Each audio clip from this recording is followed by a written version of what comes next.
Hello everybody, my name is Alexander Kazina, aka Kozibear, and I'd like to cordially invite you to another installment of my Pokemon LeafGreen Critical Nuzlocke run. This is the only Nuzlocke run on the internet where every single time someone scores a critical hit, I spin my wheel of criticality and suffer the consequences. You can catch a show you're currently watching live over on twitch.tv/Kozibear Live every Monday and Thursday at 8:30 p.m. EST.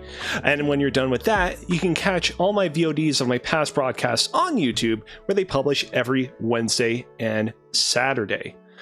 Without further ado, let's go ahead and let's dive right into tonight's episode. I hope you appreciate the little music fading out there. That's another little kind of flourish I wanted to add to my streams, because I found that it sounded just a little bit awkward for me to do my whole like, you know, introductory spiel without any music in the background. Last time around, Gyarados tragically and unfortunately died at the hands of Snorlax, but in exchange, we managed to get a Snorlax of our own by the name of Cookie. However, before we go any further, we actually need to make sure that we follow up on something that happened just at the end of last stream.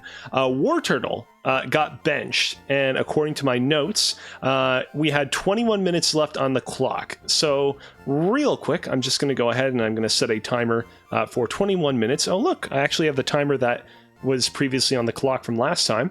So I'm going to go ahead and I'm going to start that. Won't be super debilitating, because we're going to go ahead and we're going to challenge, what's his face? Lieutenant Surge now, and I suspect that Lieutenant Surge probably won't give us too much of a big deal. I'm also like, the more and more I reflect on it, the more and more I'm like, you know what? It's not that big of a deal, because we do have Popsicle, who almost has been proving like even more powerful of a Pokemon than what's his name, Gyarados is proving. Gyarados had Intimidate and Gyarados had Dragon Rage, two pretty powerful moves, well, abilities or whatever you want to call them, and he also had Bite, but Popsicle has been dominating with Tri-Attack and Fly, so I think we're going to be a-okay. Of course, we also have Marshmallow that we can use up a little bit. I just want to check something real quick. So, Snorlax has Headbutt, Yawn, Rest, and Snore. Rest, pretty useful. Headbutt, pretty useful. Yawn, kind of on the fence, but we don't need to get rid of it right now. Snore, talk about a pretty situational move. I feel like, ladies and gentlemen, it would actually be quite worthwhile if we went ahead and we taught our Snorlax how to use some new moves. And I was thinking, you know what? It would be great if we could teach our Snorlax how to use Dig, but I think we don't have any Dig TMs at the moment. We can always get more. We do have Brick Break, though, which Snorlax can learn, which is very good.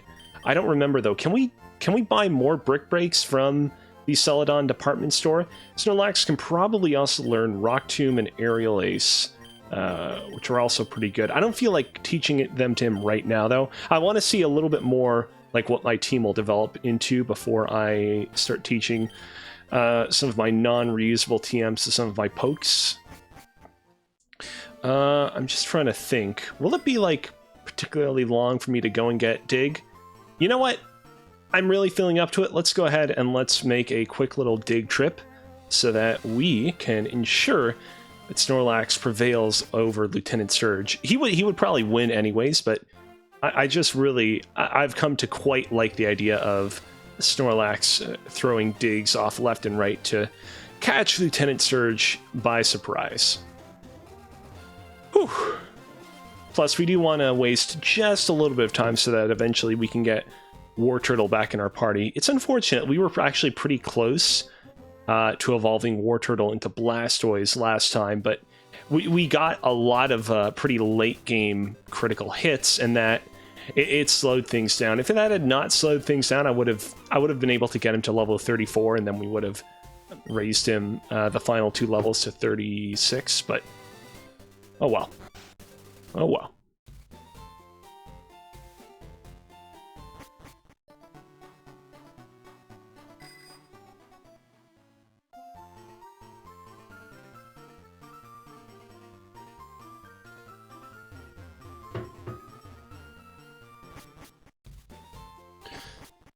Whoops. Sorry, I was distracted for a quick second there.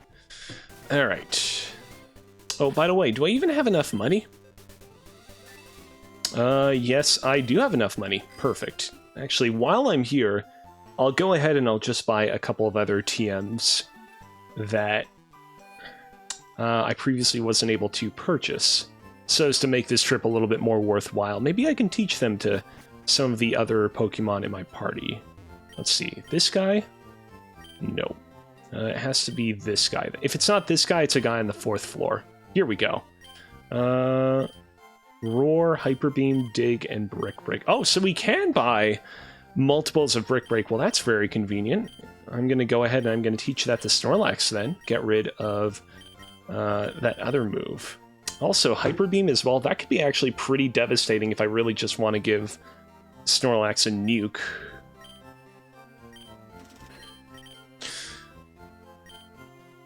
Speaking of which, I actually have not checked what nature is Snorlax anyways. Hardy nature. Okay. Okay. Let's go ahead and let's have a TM-a-thon.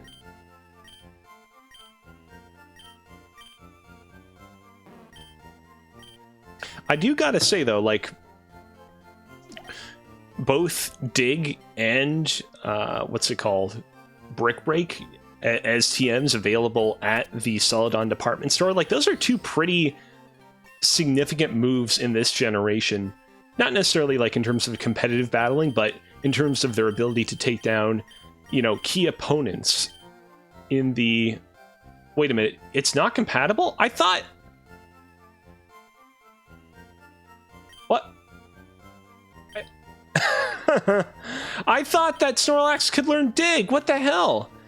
Snorlax can learn quite a few ground-type moves. He can learn Earthquake, of course. He can learn... I forget what it's called. I think it's High Horsepower, which is introduced in Generation 6 or 7. But he can't learn Dig? What? Is it, like, too strenuous for him? Let's see here. We will... Yawn might actually be more useful, maybe. But... Rest. You can't deny the ability to kind of heal your full hit points. If anybody has any suggestions of which one I should delete, let me know. I could also, I mean, just kind of hold off on Hyper Beam for the time being. It's not like I desperately need Hyper Beam at the moment. You know what? I'm going to do without it. I will always have it on hand if I need to learn it, but... Oops, hold on.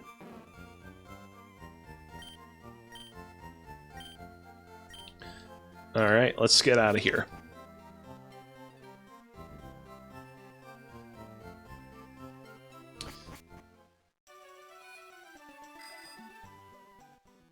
We can actually take out the Snorlax that is just west of here if we wanted to. However, I think that it's more critical if we take care of Surge right now. Fuck, I always forget about this. Sorry, folks. Alright.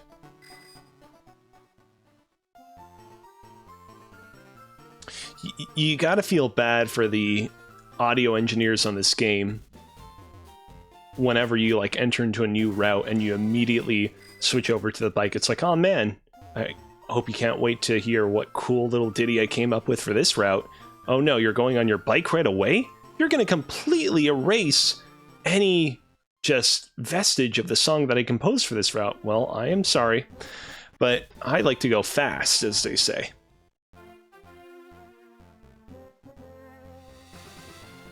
That's right. If we go to Lieutenant Surge right now, we're going to have to deal with the trash can puzzle again. Did they? I'm pretty certain I talked about this on a previous stream. Did they remove the trash can puzzle from Let's Go Pikachu and Let's Go Eevee? You know, I've been talking about Let's Go Pikachu and Let's Go Eevee a lot, and how, like, I haven't played it and how I'm intrigued by it in a lot of ways. Would that game make a good Nuzlocke run? Because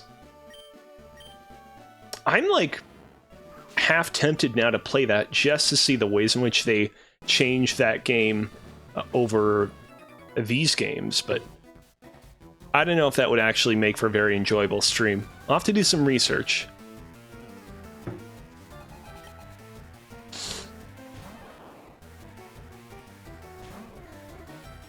Now, the one bad thing is that...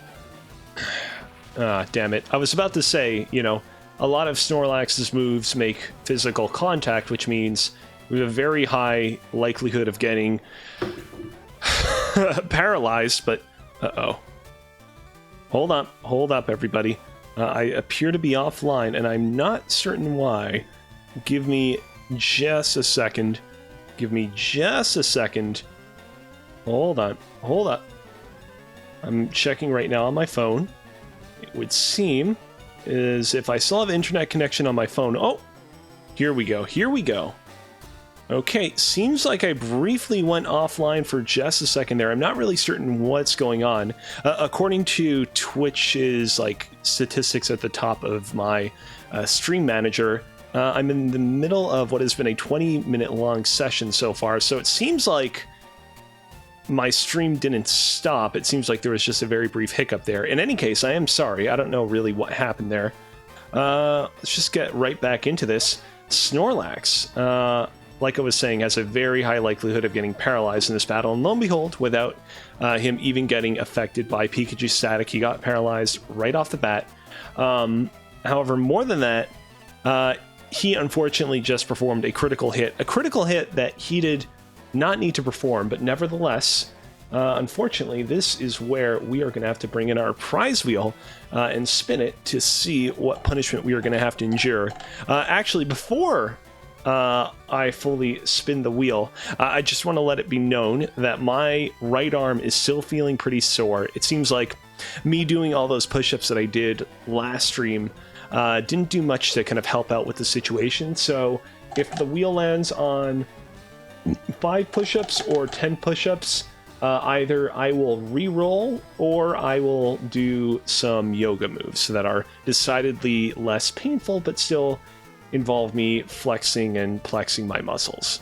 All right, let's go. 1, 2, and 3. Hot sauce shot. Okay, well, this means that we are going to have to take a shot of hot sauce, of course, as usual. The hot sauce that we are going to be taking a shot of is Melinda's Chipotle pepper sauce. We, of course, are no strangers to how this thing tastes. Eventually, at some point, I'm going to have to swap this out for something new so that we can change up just how much heat I'm feeling, but not today.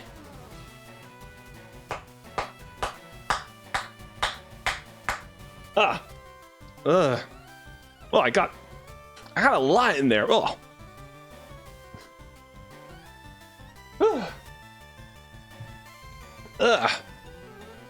That's the problem when you try to slam it through, is that sometimes you get too much before you realize that it's too much.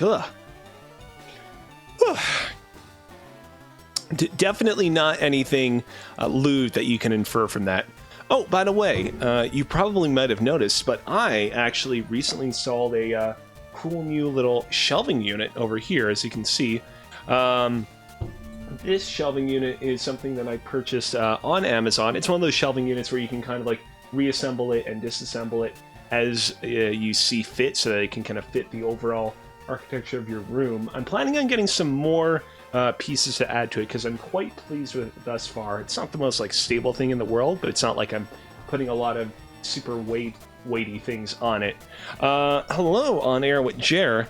Is this new hot sauce? No, this is hot sauce that I've used on a couple of my prior streams. This is Melinda's Chipotle pepper sauce. I am planning on getting something new at some point. The problem, right, is that because I put these bottles close enough to my mouth whenever I take a few shots of them during my streams, I can't really use these for cooking purposes. I guess I could use it to like cook up something that only I would eat, but I'm not going to share my germs with the rest of my family. So yeah, like the problem is that I don't want to just recklessly buy new hot sauces only to, you know, end up getting them contaminated with my germs and you know, only be able to from there after use them with food that I make. But yeah, we will definitely have a new hot sauce, new enough. Let's go ahead and let's get right back into the battle. Snorlax scored his first hit, and hopefully he won't have another crit for a little while longer.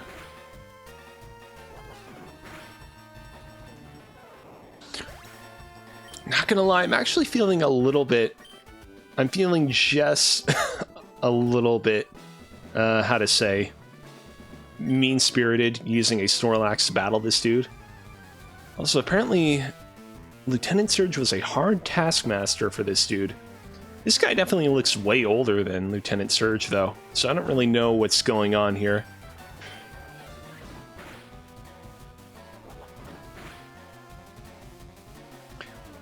The hell? I don't know what's going on here. Does... Headbutt has a high chance of making your opponent... on air what Jer says, crush his soul in his Pokemon. Oh, trust me, Jer, I absolutely positively will. It is going to be quite the ass kicking. I don't know what's going on with Headbutt right now, though. I know that Headbutt has a very high chance of making the opposing Pokemon flinch, but it's been causing a crazy ton of crits. That's how Snorlax killed Gyarados in the previous battle. So, yeah, I don't know. Something weird is afoot. 1, 2, and 3. 10 push-ups. Like I said at the start of the stream, I am going to be avoiding doing push-ups because for whatever reason, my right shoulder is still feeling a little bit woozy. So instead, we are going to do just a little bit of good old-fashioned yoga. Let's go ahead and let's take care of business. I moved around some of the couches in my kind of basement area a little bit, which is why it looks a little bit more cluttered than normal. A second. Here we go. This is a good position to do it. Right.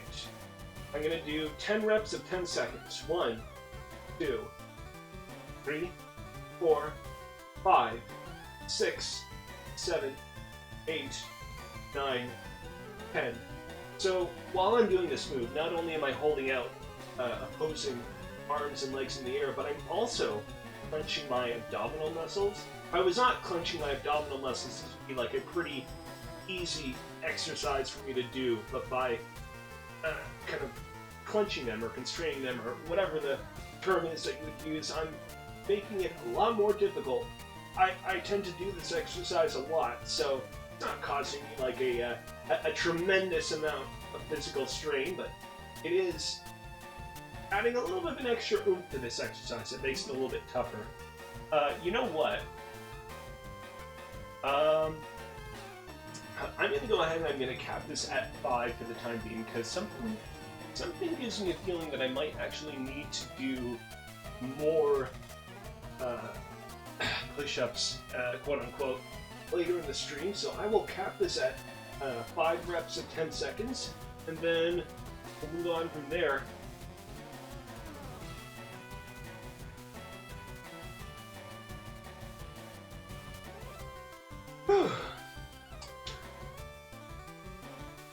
While I was on the floor, I actually noticed something a little bit disconcerting. I have one of ye old giant tower PCs that have the little kind of air vents in front of them with the fans that allow the computer to remain nice and cool. And right now, one of the fans appears to be stuck, which is not great. Now, what I'm trying to figure out is it some sort of mechanical failure that's causing the fan to be stuck? Like, is there like something that's wedged in there that's giving it difficulty? Or is there some sort of like technical, like digital error? Because if it's a digital error, we might be in trouble. My computer still seems to be doing okay, but I'm probably going to have to look into that after the stream. The thing is I still have like 3 other fans doing their business, so it's like not that big of a deal.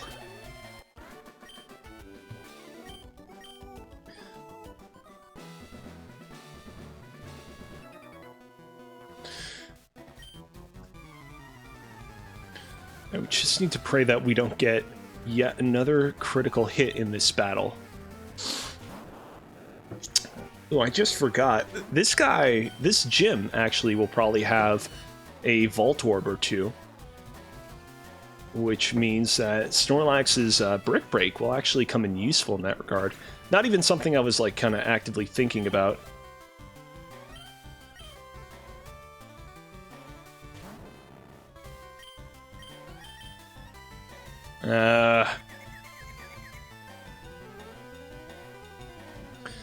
Come on, Cookie. Come on. You just need to get... Ah, damn it. Just need to get one hit in. One hit in. Here we go.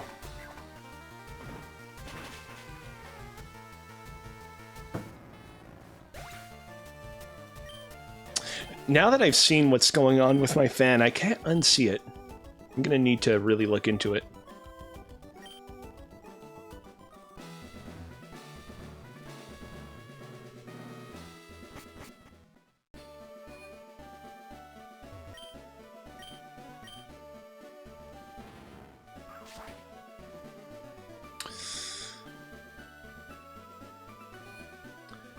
Just gonna do a little bit of last-minute healing.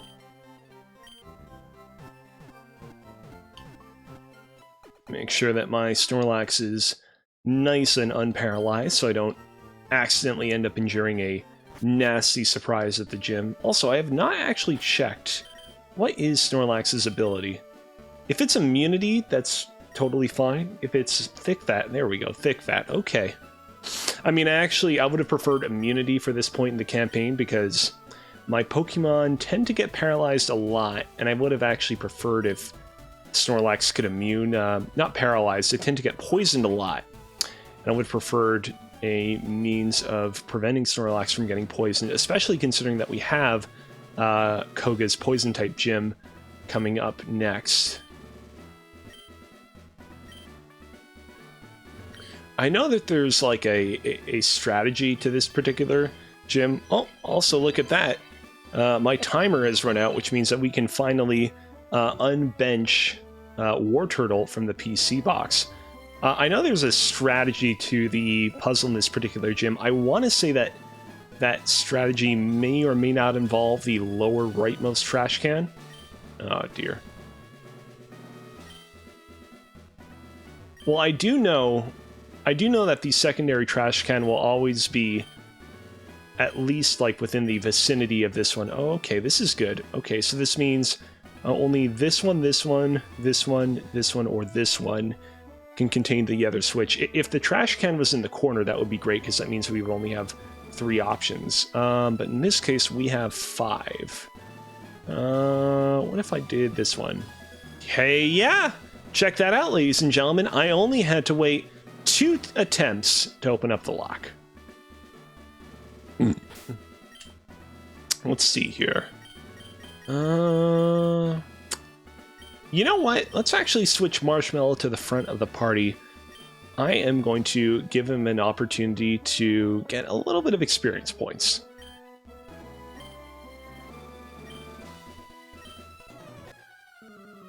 So this is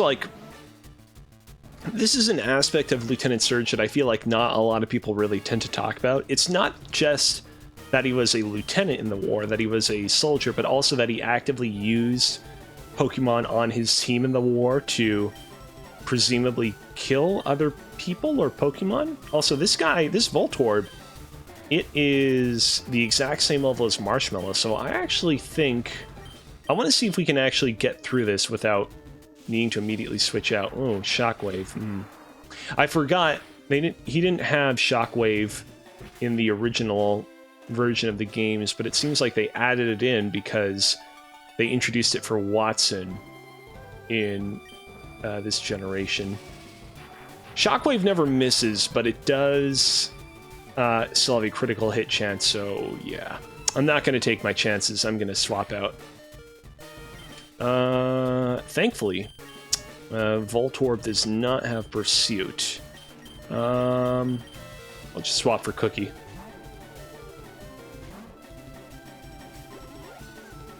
Oh, I forgot about that. Headbutt.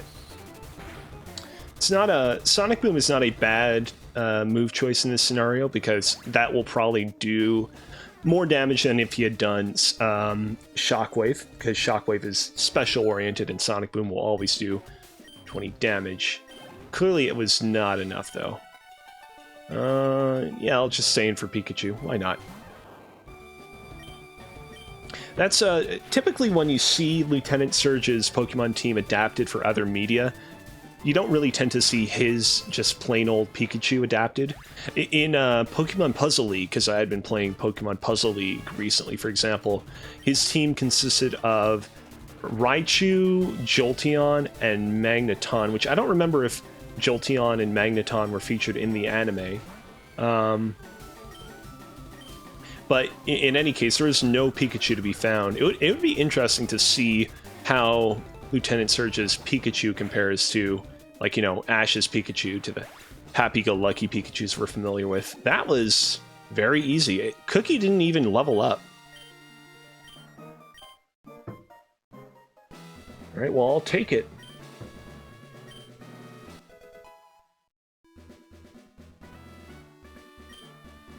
Ooh. I am curious, are there any Pokemon in my party who can learn Shockwave at the moment? Interesting. Snorlax, for whatever inexplicable reason, can learn Shockwave. Actually, you know what? That kind of makes sense. Snorlax is the kind of Pokemon that can, like, emit earthquakes with its incredible girth. It can shock the earth in that manner, so I guess it makes sense that he would also be able to shock electricity with Shockwave, if that makes any sense. Let's go ahead and let's heal up a little bit and swap back in Wartortle. It's unfortunate that we can't evolve Haunter into Gengar with our current capacity, because I would absolutely do so. We actually, I guess we'll probably swap out Sandslash now. We kind of almost have what could very well be our final team in place. Give me just a second. There we go. We have Marshmallow, the Ghastly. We have Tortellini, the Victory Bell. We have Popsicle, the Dodrio. We have Blueberry, the Wartortle. We have Cookie, the Snorlax, and we have, probably going to get kicked off the team soon, Tandori, the Spearow. I do at least want to level him up, because I do want to get our Pokédex count a little bit higher. Right now, our Pokédex is sitting at 23 owned. If we want to get our hands on the experience share, we need 60 owned, which I think is, like, not feasible, given the rules of the Nuzlocke run we're in the middle of, but if we could at least get it up to 40, we can get the item finder that the one Professor Oak aid that we encountered earlier had. Alright, well, without further ado, we actually have a few different options that we can use right now if we want to travel to Fuchsia City. The real kind of long route is we can take Route 12, and then go down to Route 13, and then Route 14, and then Route 15. But obviously that is very long. We'll probably tackle that later on when we need to grind a little bit. I think the better option would be for us to go to Celadon City and go down the bike route. I mean, I did put a potentially controversial opinion about the cycling road in the title of this stream, so I suppose it would only make sense that we would go there for the purpose of this stream. Yeah.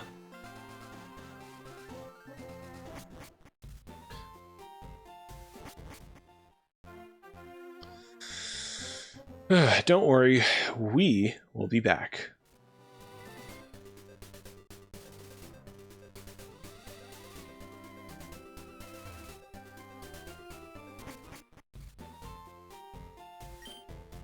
I always forget. I always forget. Eventually, at some point, we're going to need to remember to give them the T. I want to say... So, like, way back in the day, one of the first Pokemon games I ever played before I played Pokemon Sapphire, which was the first game I owned, was Pokemon Red on a Game Boy that was owned and lent to me by a friend. And I remember back in the day being confused of how to get into Saffron City. In fact, I actually think, I want to say it's possible that I had even actually, like... Also, is it possible that I can beat the upcoming Snorlax here with just Ghastly? I want to see if I can find out. I'd been confused of how to get into Saffron City. In fact, it's possible I might have even read this guide before I even played the game. And I remember at some point walking into like a video game store or something similar that had this guide of how to beat Pokemon Red and Blue. And I remember seeing in the guide, oh yeah, you gotta buy some water or juice or something or whatever and share it with the guards, and that will basically save them for the rest of the game. And I remember, like, somehow, like, I don't know why it is that I turned to that particular page when I read the guide at the time, but I decided to do so, and it paid off. I remember eventually getting the game, playing it, and being like, oh yeah, I know exactly what to do here. You gotta buy some water or juice, and lo and behold, this item gate is ungated.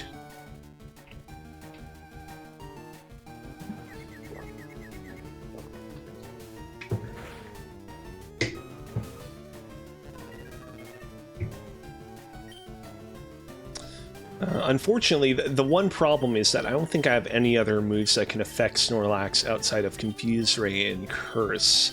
I do think... problem with Nightshade is it's a Ghost-type move, but maybe it's one of those Ghost-type moves that will still affect the opponent even though it normally Ghost moves don't... Nope. Nope, unfortunately this is not the case. Ah, damn it! I forgot about this.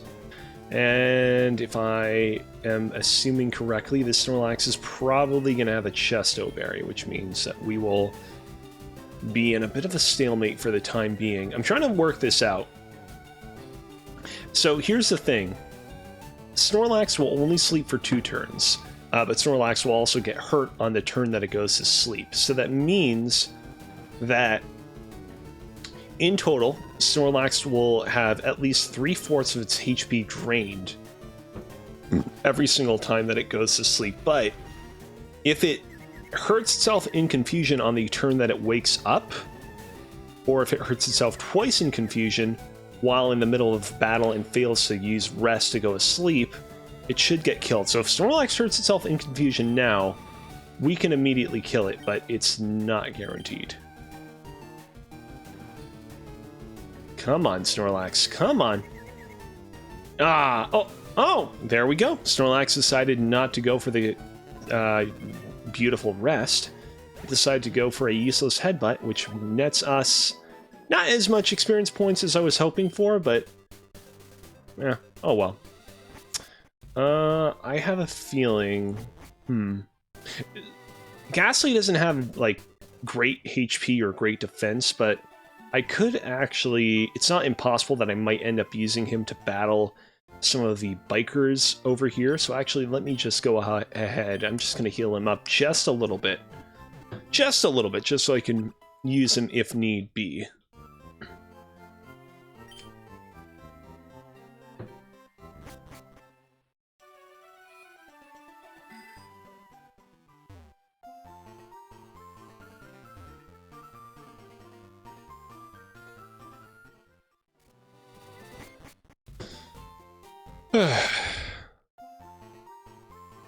Here we go. This route, with all the bikers hanging out at the very top, is it's a location that is very popular with people that like to use the VS Seeker in this game, because these guys have Pokemon for miles that are always itching for a rematch. It's a great route to grind experience on, which is why it is such a beloved place by them VS Seeker people. Ooh. Weezing might mostly have access to poison type moves, which aren't super effective against Ghastly, but I think this might be a not great fight for me to take on right now. So you know what? I'm actually going to swap into Cookie here. I'm going to let ye old chat know right here and right now. I'm actually a little bit apprehensive because Coughing and Wheezing do have access to self-destruct, which can do a lot of damage. Let's see. It didn't do too much. And like, here's the thing. Cookie, will he be able to like body a self-destruct if he gets hit by it? Probably, but yeah. I gotta say, I love Weezing's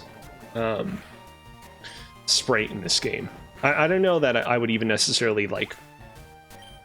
I don't even necessarily know that he's like that amazing of a Pokemon, but I would gladly use him in this game. There we go. That being said, I was not anticipating I would have to face off against like such a powerful Pokemon right off the bat.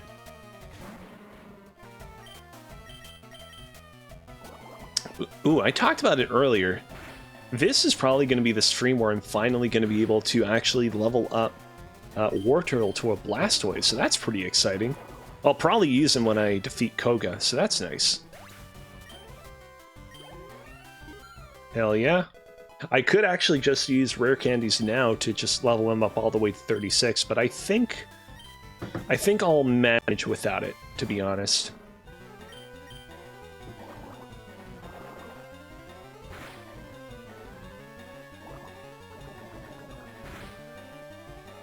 Ah, damn. At least I didn't get poisoned. Let's see what the prize wheel of criticality has in store for us this time.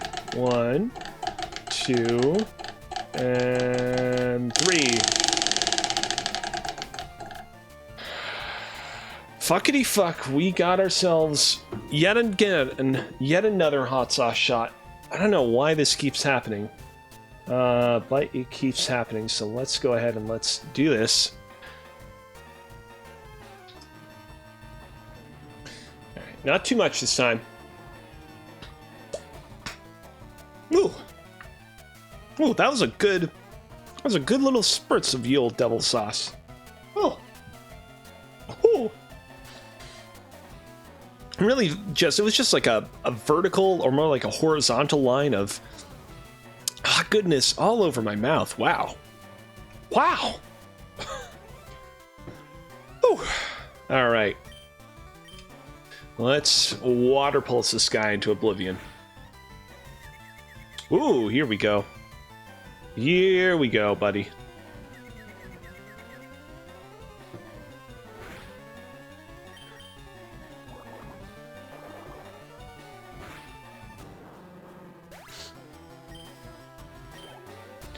Ooh. Alright. I guess I can probably keep Ghastly at the front of the party for this. If I can level him up to Haunter, that would be most convenient at this point. Also, I really like Cue Ball. Great trainer class, and it's unfortunate that we haven't seen a lot of it. I should probably be able to get through this without any difficulty. I don't think that these Mankeys will have any Dark-type moves.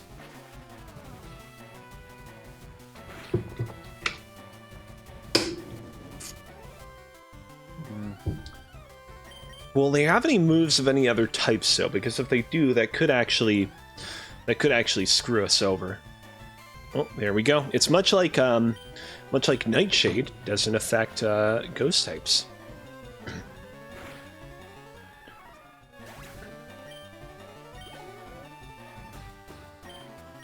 Oh wow, we really hit the jackpot here. We actually battled the one cue ball that we want to battle. With Marshmallow, which is the cue ball that only has fighting type Pokemon as opposed to poison type Pokemon.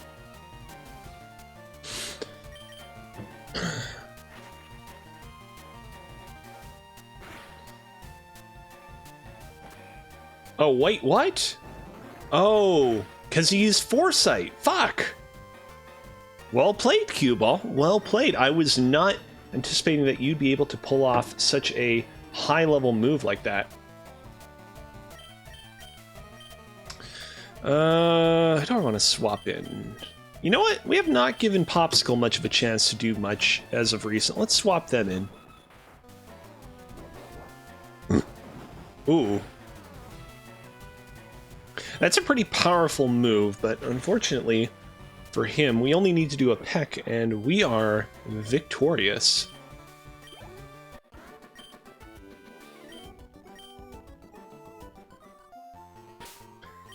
Let's see. I can keep him at the front of the party for a little bit longer. I can have... Tortellini can take on whatever this guy has to offer.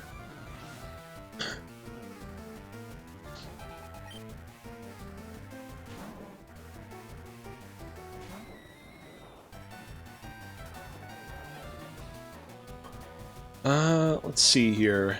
Yeah, not good. Not a good matchup. I will switch out to Tortellini.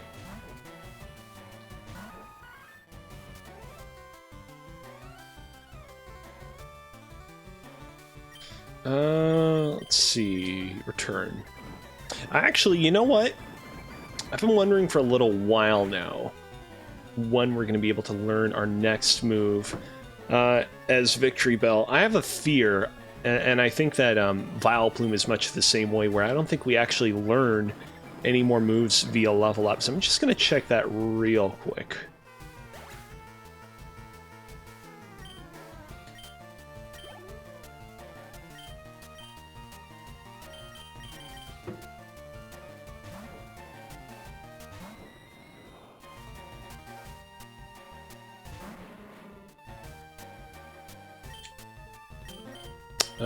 Yeah, I'll swap back out to Tortellini again. Hopefully Coughing doesn't have access to, like, self-destruct or something of that nature, because that would not be great.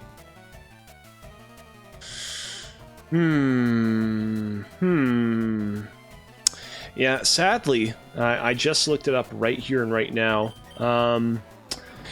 Yeah, unfortunately, Victory Bell is one of those Pokemon that doesn't learn any more moves after it levels up. In fact, all the moves it learns are at level 1, which just means they're moves that we can learn if we were to go to a move relearner. The good news is that we actually have a lot of other potential moves at our disposal. Oh, you know what? I just remembered something. We encountered an individual earlier that had a Giga Drain TM, and in fact, he gave us that Giga Drain TM, didn't he? Because if he did, if I'm remembering this correctly, we have a Victory Bell on our team that would probably greatly appreciate learning Giga Drain. So let's go ahead and let's do that right now. I feel bad for you, Marshmallow, because usually Giga Drain's the kind of move that you would want to teach the Gengar line in this gen, but Tortellini needs a little bit more. What's funny about Giga Drain, it's not even like twice as powerful as Vine Whip, but it is like so much more useful. So much more useful.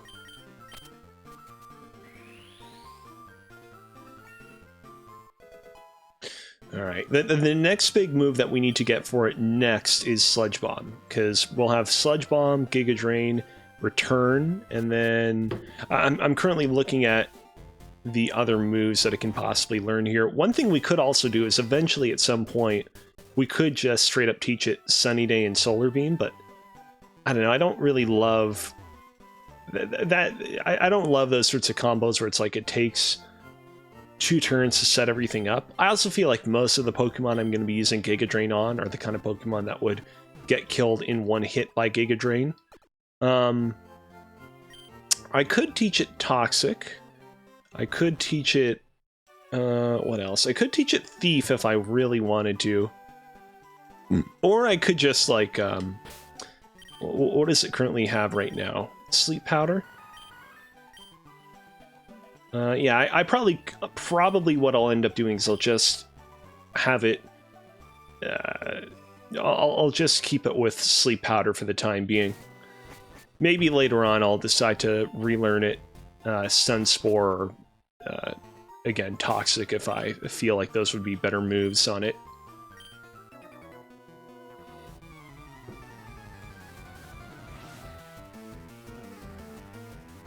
I am just curious, though.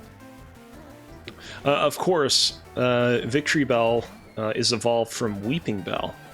Now, is this one of those scenarios where Weeping Bell will actually learn more moves if we don't evolve it right away? I actually want to check, because I think that that might actually be the case here.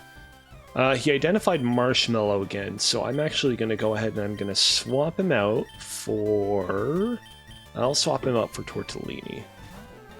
Let's see here. Gen 3. Let's see here. Okay, interesting. So, we evolved Weeping Bell at around level 24. He learned actually Acid at level 24. So it's good that we did that, because if we had evolved him earlier, we wouldn't have been able to learn Acid. That would have been out of the question for us. Then after level 24, at 33, he learns Sweet Scent. At level 42, he learns Razor Leaf, which is a 55% power move, so just slightly under Giga Drain. And then at 54, he learns Slam, which is not great. I think we actually made the right decision here. Razor Leaf is like a pretty decent step up from Vine Whip, but it's not an amazing step up. And also, the thing about Razor Leaf is it has a high critical hit ratio, which is actually not something that we really want to do on this stream, where every crit leads to a potential punishment for me. So, yeah, I actually think we were A-okay just evolving him right away.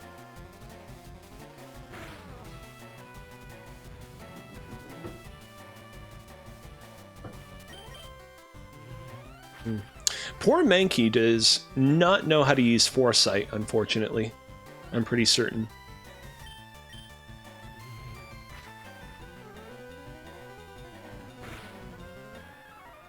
And there we go. Oh wow, another fighting type Pokemon. Well, this is pretty cool.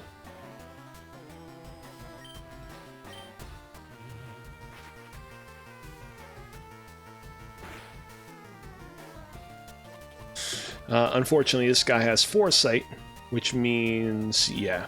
It's pretty clear that the game anticipates that by this point we would probably have a Ghost-type Pokemon like Ghastly or Haunter at our disposal.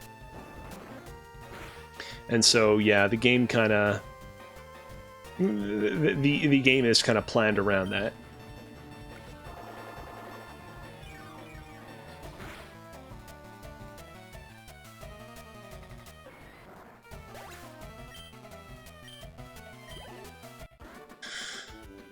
Okay. Let's see here. Yeah, I think we're pretty good. Let's keep going.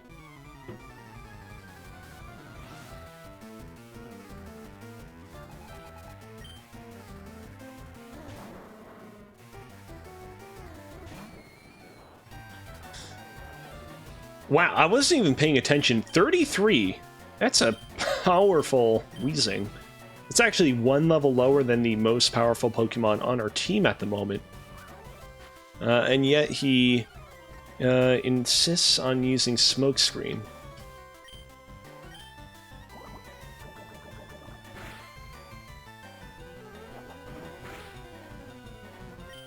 Ooh, this is not good.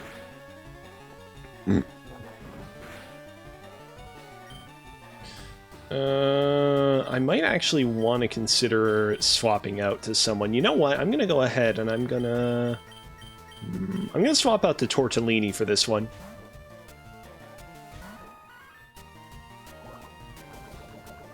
At least here, there's no possibility of me getting potentially poisoned, but I do need to wrap this battle up really quick, because one crit and I could actually be in a lot of trouble.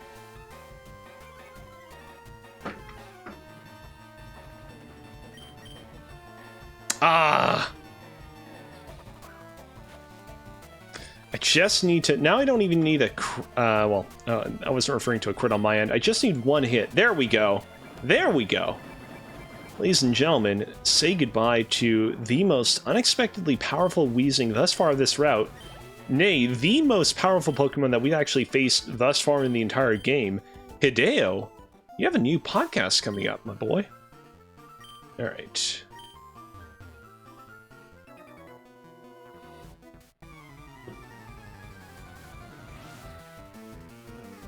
Again, pretty surprised that none of these guys have any poison type Pokemon that know how to use self-destruct.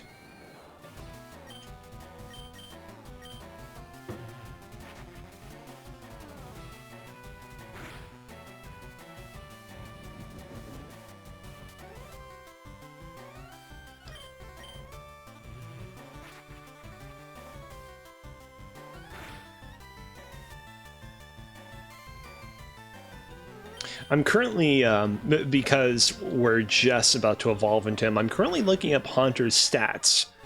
Let me tell you, this guy is an interesting beast. Hit points, 45. Attack, 50. Defense, 45. Obviously, these are not great stats, but let me tell you, special attack, 115. 115. Special defense, 55, but then speed, 95. This guy is one fast-ass little devil. I am impressed. I am very impressed.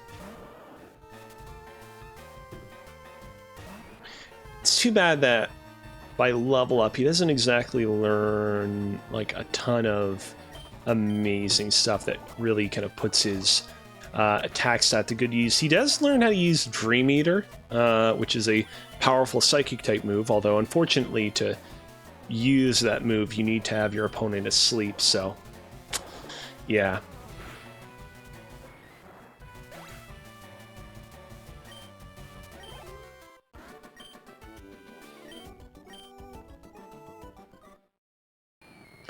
After Marshmallow evolves into Haunter, I'm actually going to swap to Spearow to the front of the party just so that we can level him up.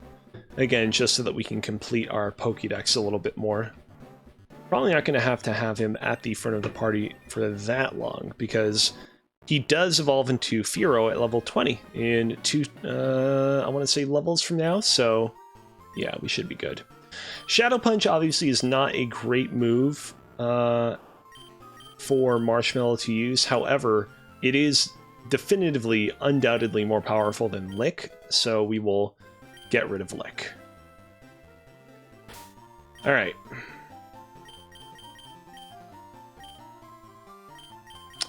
Let's go ahead, let's swap Tenduri to the front, and let's keep going. From here on out is where, of course, the cycling route starts to go downhill. Actually, we have an opportunity to catch ourselves a new Pokemon here, so that's pretty exciting, but I'm pretty certain that the Pokemon that we can get around here are all Pokemon we've probably been able to catch before.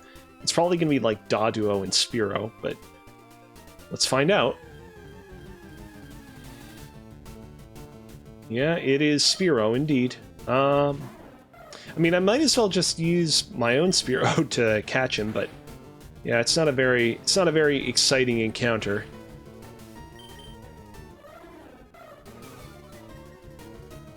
In fact, if I critical hit him right now...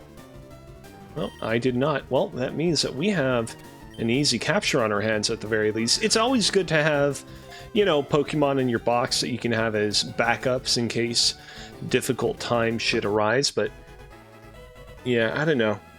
Lots of... And I mean, look, this is something, you know, that is true of all the Pokemon games, but lots of Pokemon that are shared between routes, lots of Pokemon that, you know, unfortunately don't make for great kind of Nuzlocke moments of capturing a Pokemon that you haven't previously gotten. I'm gonna call this guy... I was about to call him Teabag, but that doesn't work. How about I call this guy Oolong? That'll work out. I know people will probably think of the Dragon Ball character when I say Oolong, but I was actually thinking more of the T variety, which, by the way, is what Oolong is named after. But a fun fact about Dragon Ball, most of the characters on that show are actually named after food. Gohan, who I know features prominently in the new movie that just came out, Dragon Ball Superhero. Gohan in Japanese means rice or meal. As you can imagine, living in Japan, rice is such a pervasive, you know, source of food that it straight up is just synonymous with the word for meal there. Vegeta, of course, vegetables. I don't remember what Goku is, but I know that Kakarot, Goku's brother, who doesn't really get brought up a whole lot in the anime or in the franchise in general, of course, is derived from carrot.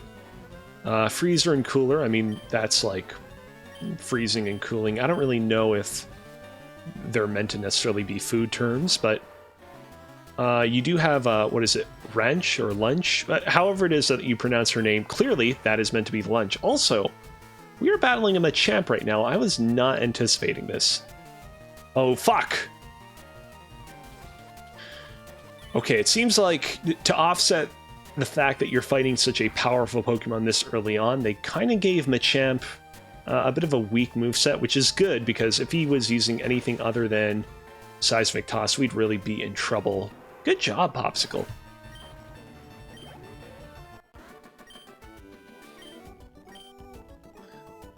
Let's see what else. Oh, you also have, on the subject of other Dragon Ball characters that are named after food, you have Raditz, of course, Radish. I don't remember if Bulma is supposed to be named after anything. We already talked about Oolong, of course, named after Oolong Tea. We have Master... I don't know if Master Roshi is supposed to be anything. Krillin almost sounds like Grillin, I guess. The problem with a lot of these names is like they're just different enough from the names of the food they're named after that it's often not immediately obvious until you know that it's supposed to be a reference to that. Like, you ask the average person on the street, is Kakarot derived from carrot? And it's like, no, of course not. Of course he's not named after carrots, but... You know, oh dear, holy shit. We got ourselves a critical hit on our hands, but lo and behold, indeed he is derived from carrots. I should probably actually look this up after this, because this is fun.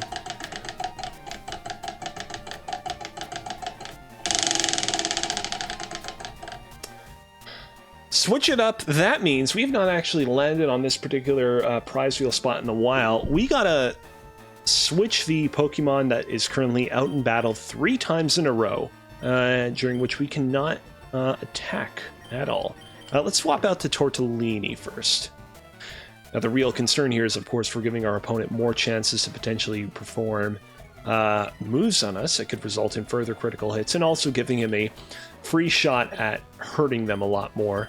I'm going to swap in Cookie next. And then I think I'll finish by swapping out to Dodrio, which will serve as the last Pokemon to take him on. Uh-oh. Damn it. I'll have to... I don't know if I have any items on hand that can cure his poisoning. I'll have to check.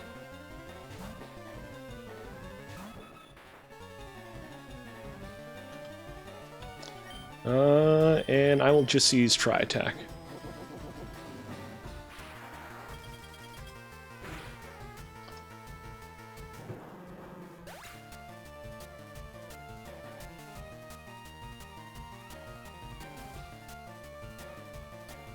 Oh, wow. Here we go. Here we go.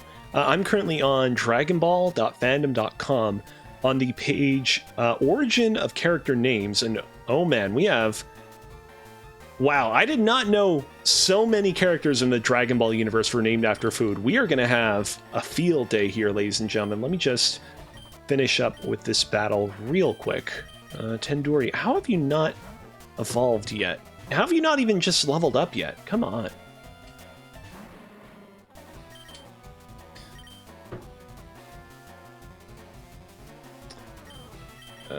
Here we go. Okay, let's see here. So this is the page titled Origin of Character Names. It starts with a quote from Akira Toriyama from Super Exciting Guide Character Volume Interview. For example, the one in control of the Saiyans and other villainous aliens is Frieza.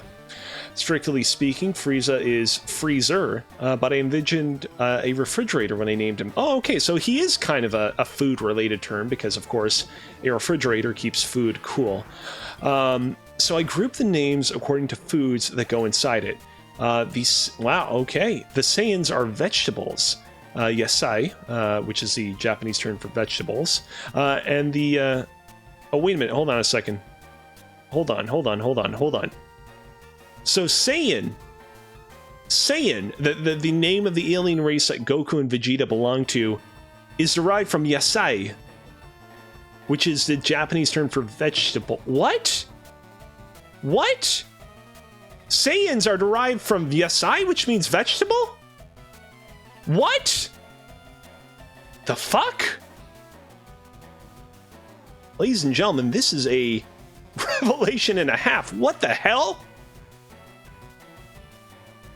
Okay, well, I don't know if I can recover from this, but I'm going to do my best because, I mean, let's hold on. Let's get into this further. So I group the names according to foods that go inside it. The Saiyans are vegetables, yasai, vegetables. So yeah, it's Saiyans, Saiyans, and then you have yasai, Yasai. So it's sort of like he took. Okay, I see. So we took the sai part at the end of yasai and he put it before ya. So Saiyans. Okay. Wow, I never even would have figured that out.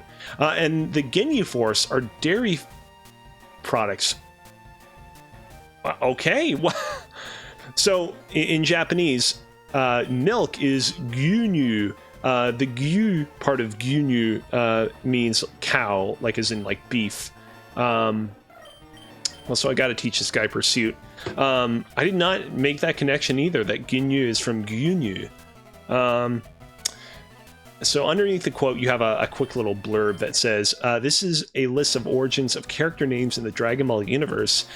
Each character's name, particularly their original Japanese name, is a pun on regular words, often in names of various foods. I'm saying this right here and right now. The name of this stream is going to be, holy shit, Saiyans are derived from the Japanese word for vegetables?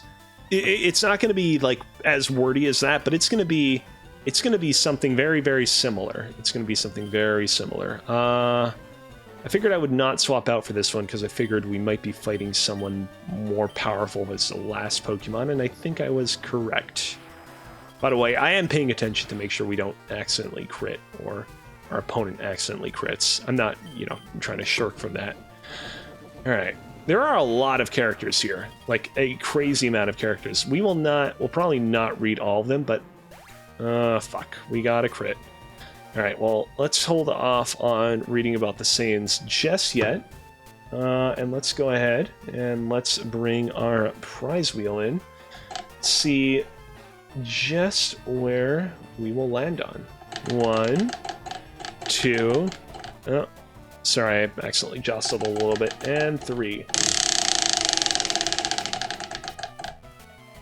Switch it up, which means that in whatever next battle we're going to be heading into, we're going to have to swap out the Pokemon at the front of our party 3 times yet again.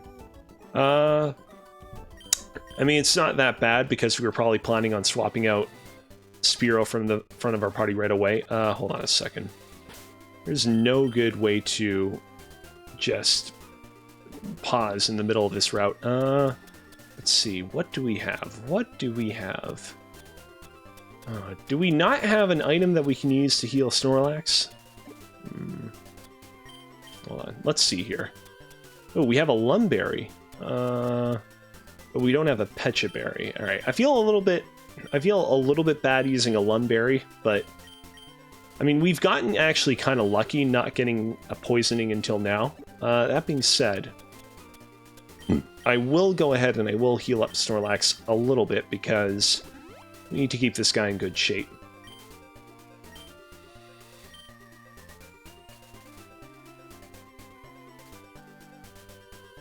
Come on, there we go. All right, let's read up on some Saiyan names. So as it says at the front, Saiyan or Saiyajin in Japanese. Saya is formed by rearranging the syllables of the Japanese word yasai, which means vegetable, as we learned to our great surprise earlier. All full-blooded Saiyans' birth names are puns on various vegetables' names. Well, this is going to be exciting. Let's get into it. Vegeta, the first 6 letters of vegetable. King Vegeta, Vegeta's father, the same as Vegeta.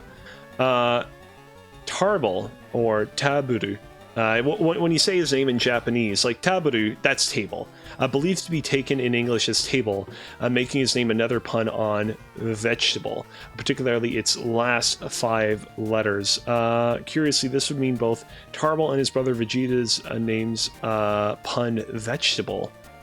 Oh yeah, I forgot. Tarbal is Vegeta's brother. Does he ever like show up in the like main part of the show meaningfully? Hold on a sec. I know we're getting really distracted really fast here.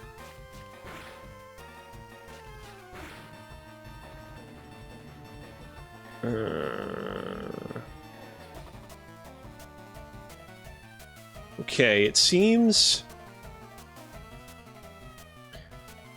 Okay, it seems like he showed up in Dragon Ball Super at some point, but I guess... Oh no, wait, he did return in Dragon Ball Z? He's definitely... He's a little bit more on the new side. Also, I should not have kept him in to fight Mankey, although thankfully he has immense girth. Alright, I'm going to try not to get distracted here. Bardock, Goku's father, is a pun on the Japanese root vegetable, burdock. Borgos is a pun on potato. That's because his original Japanese name is Totepo. Beets, or Bitsu, named after the vegetable beets. He shares his name pun with the Saiyan hero Beet. Brawly, Burori, a pun on broccoli. Now that one I find a little bit tough to accept. I mean, I get it now that I'm reading it out loud and seeing that is the case, but like, I don't know. I feel like, shouldn't his name be like Burokuri in that case? I don't know. Kaba, or Kiabe, is a pun on cabbage in the Japanese version. When Kale first transforms into her legendary Super Saiyan state, she calls him Cabbage, the same way that Roshi calls Brawly in movie 8 broccoli. Okay, so it seems like they're very kind of self-aware of what's going on here. Caulifla. Caulifla comes from the vegetable cauliflower. Also, that did more damage than I was expecting it would do. Actually, you know what? If he hits me again, I will die. This is not good. I'm going to swap into Blueberry, but I think what I might need to do is if he hits me again when I swap in, I might need to potion it up a little bit.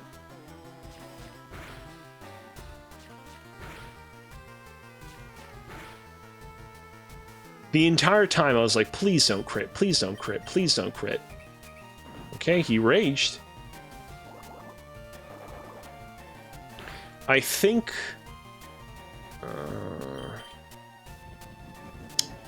I think if he just did that right there and right now, I think it would probably behoove me to heal myself up just a little bit. All of a sudden, all the opponents that we're fighting have so many powerful Pokemon. Let's go ahead. There we go. Ooh.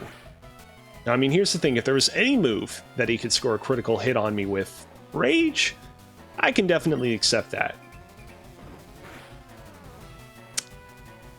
Well, I mean, it was bound to happen eventually. Let's go ahead and let's bring in the prize wheel. Don't worry, we will get back to Saiyan names in just a second. 1, 2, also...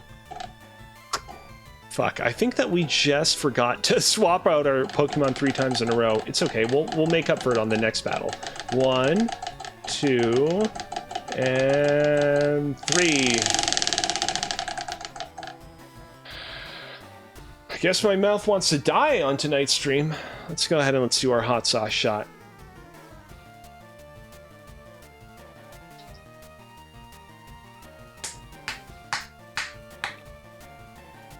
Ugh, didn't get as much of it in that one time, but it always packs a punch. Ugh. Ugh. No, no, oh, no, it got in my throat too fast. No.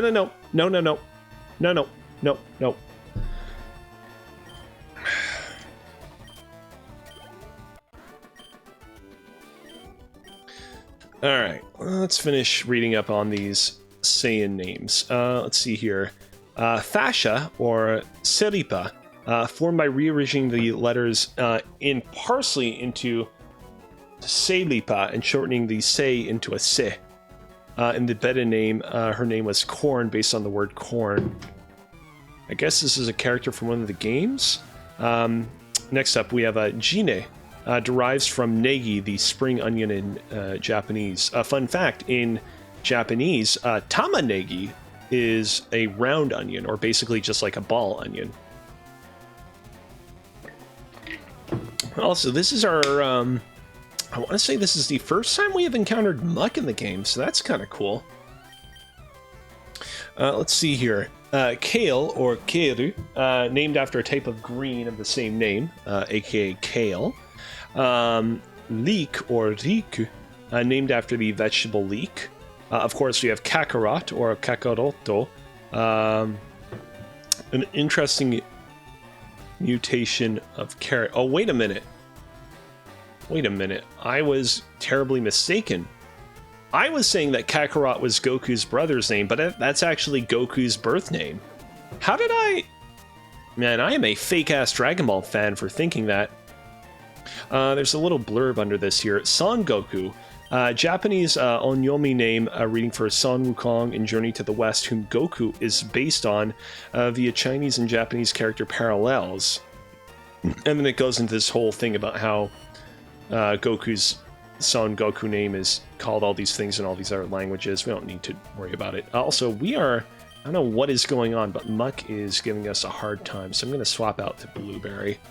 Nappa, a Japanese term for greens in general, especially grape leaves, also a form of cabbage, keeping with other Saiyans using English words as the source of their names. Fuck! Why the fuck can't we hit this fucker? Here we go. Confuse him. Please confuse him so that we can give ourselves... Thank God. But fuck, that did not do a lot of damage. I don't know what is going on here. Let's see here. I guess he must have just really high special defense. I'm going to swap back out the cookie because his headbutts, if they manage to land, can be very debilitating. Alright, here we go. Here we go. Come on. Come on. Onyo, a pun on onion. Paragus comes from the 7 last letters of the words asparagus. Wow. Raditz is derived from radish. Let's see here.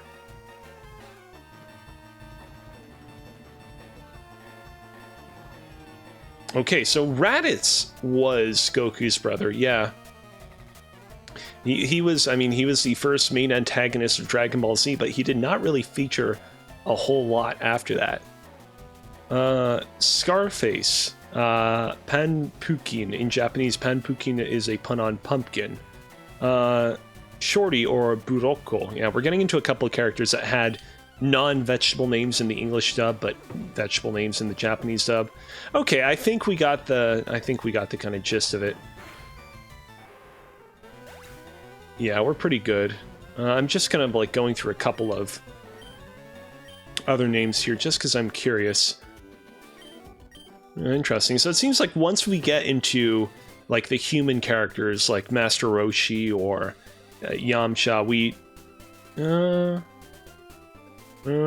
actually I was mistaken. I was about to say that we don't have a lot of food names anymore, but I was mistaken.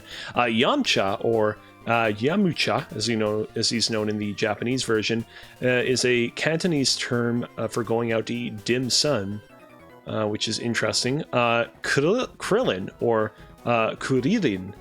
Kuri is a Japanese term for chestnut. Oh, interesting. This is Akira Toriyama's joke about Krillin's lack of hair. Wow, that's pretty...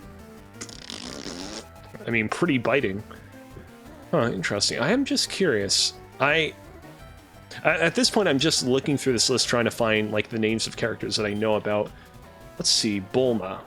What is the deal with Bulma?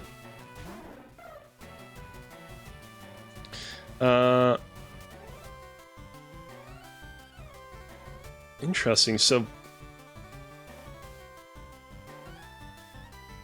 Bulma or Buruma means bloomers, also Japanese for a type of girls' gym shorts. Right, so she's called Bulma because, well, not what I meant to say is her whole family basically have like a clothing theme going on with their names, where her son from the future is called Trunks, which obviously is named after Trunks. Okay. Okay.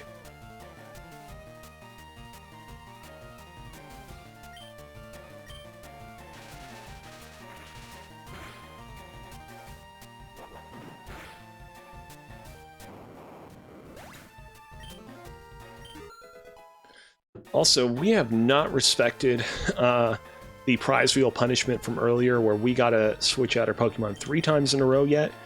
We need to definitely adhere to that at some point in the future. After this battle, though, because Tandoori is about to level up. Next battle.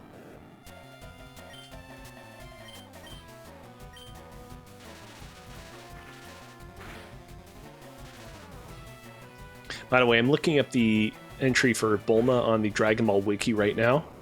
Apparently her father is Dr. Brief and his wife is Bikini, and she is the younger sister, of Tights.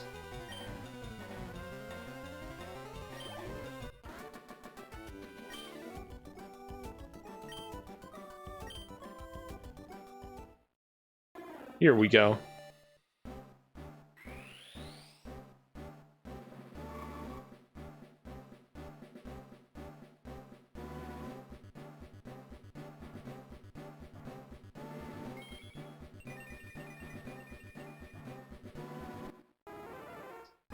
Hell yeah!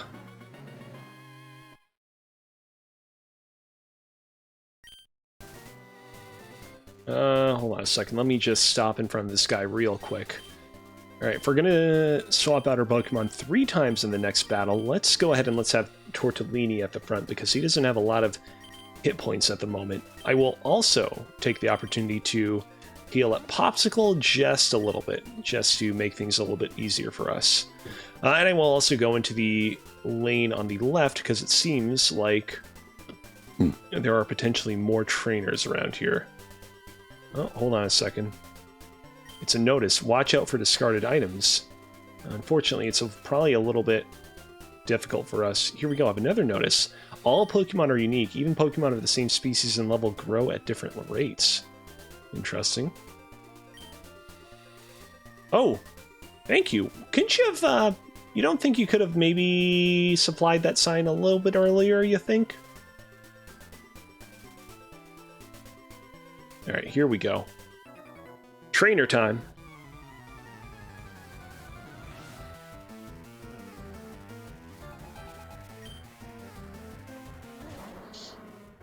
Okay, so we're facing off against a pretty powerful Pokemon for our switcheroonies. Who do I want to switch to first? Let's switch to Blueberry first.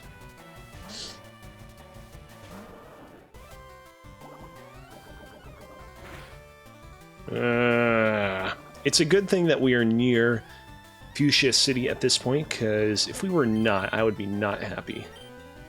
You know what? Let's swap out to Marshmallow next. I know he's pretty weak compared to the likes of Weezing, but Sludge won't do a lot of damage, and it cannot poison us, so it'll work out pretty good. That actually, you know what? That did so little damage. Oh man, if this was the last Pokemon I had swapped into, I would just keep him out in the battle.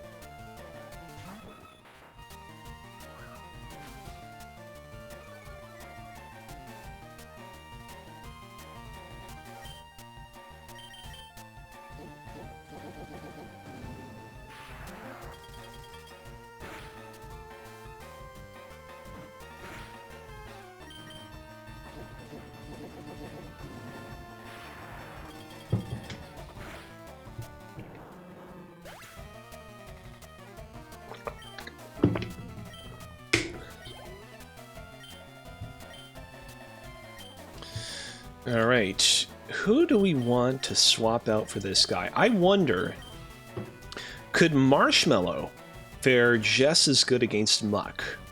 Because if he could, I might actually just keep him out for this. I'm going to go ahead, I'm going to use Confused Ray, and we'll see how things go from here.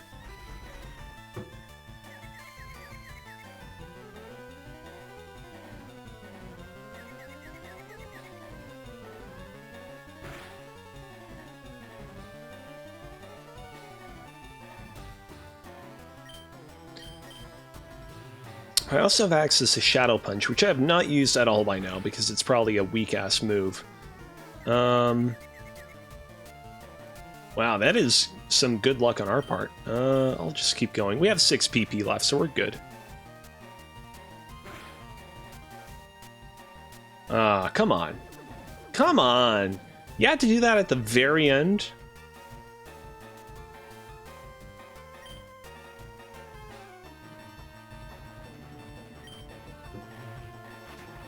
Here we go.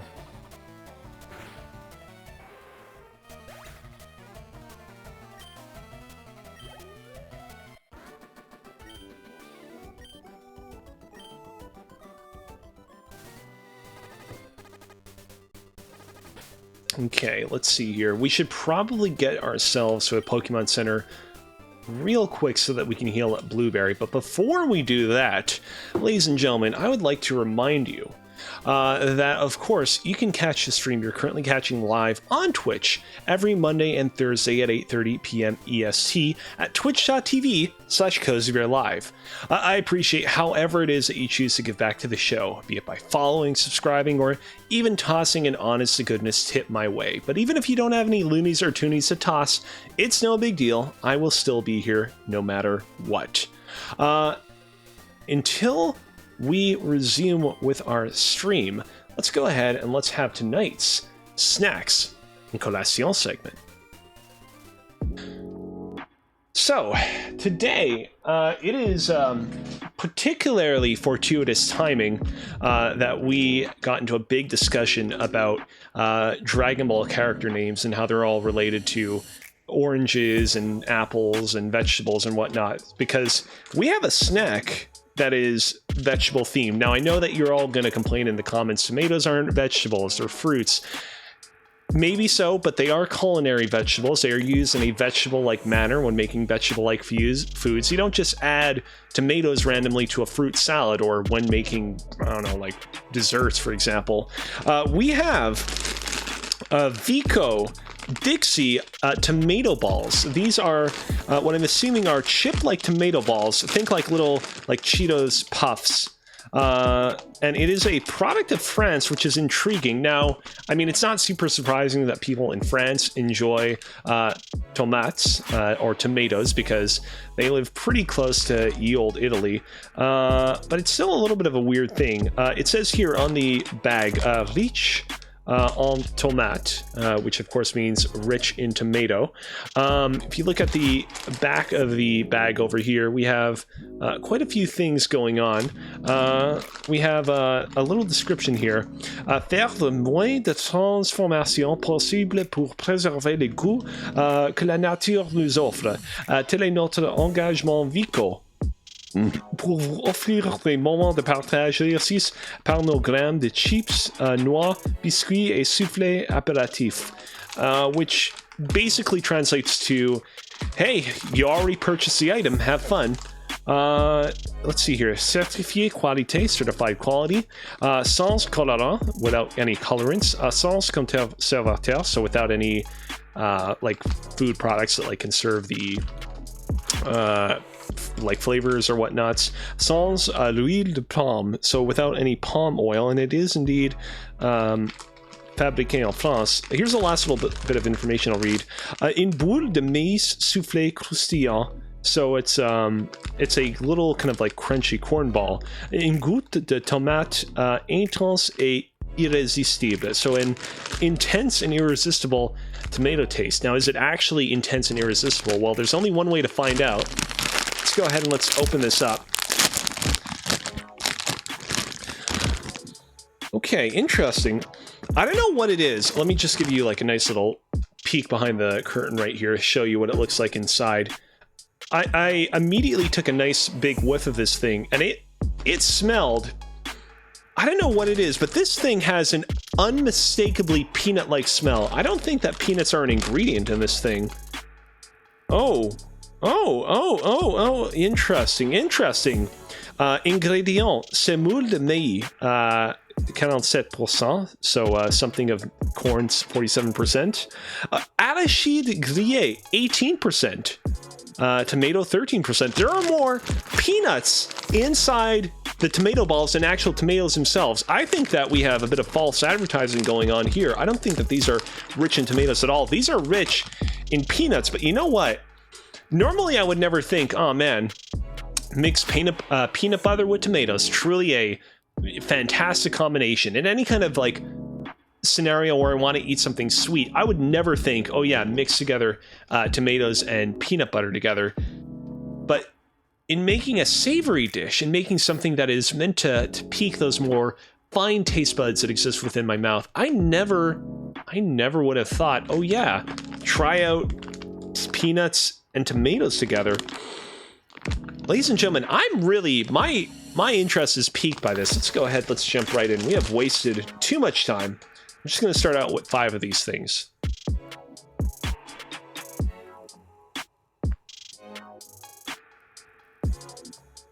Okay,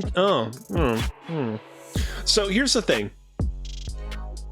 They're not as intensely peanutty as the initial bouquet would suggest they are. They're actually way more tomatoey in the end. Here's the thing though. You're eating them, you're crunching them in your mouth, you're chewing them, you're like, oh man, this is not bad at all. This is like a decent time. It's not the best thing I've ever had. But then at the very end, there's like a very sour tomatoey aftertaste that for whatever reason just seizes control of your mouth for like a split second, and it's not a great way to end this. Let me have some more of these things. I need to really ascertain whether I'm dealing with something nice or naughty here.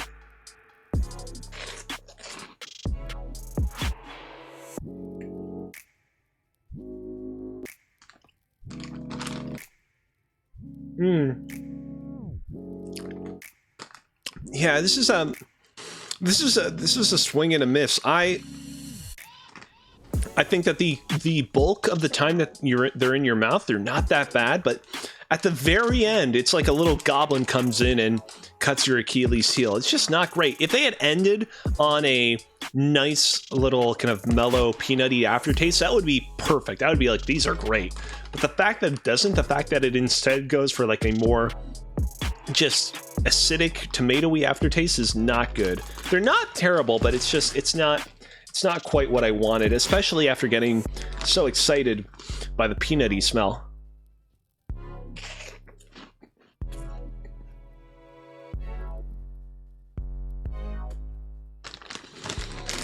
Yeah,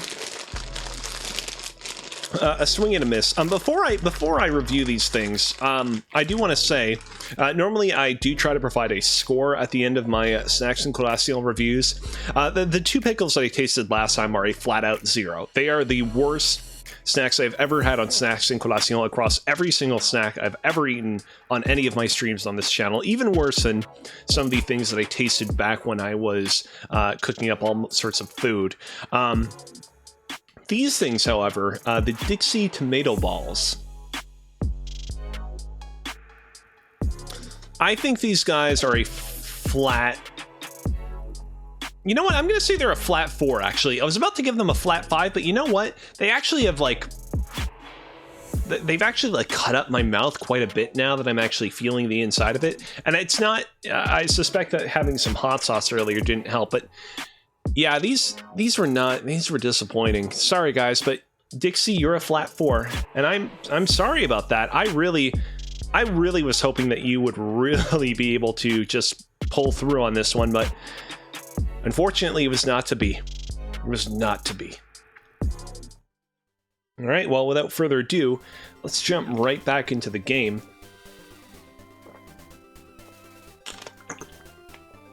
Where we last left off, War Turtle was in desperate need of a bit of healing from a Pokemon Center, so we're just going to go ahead.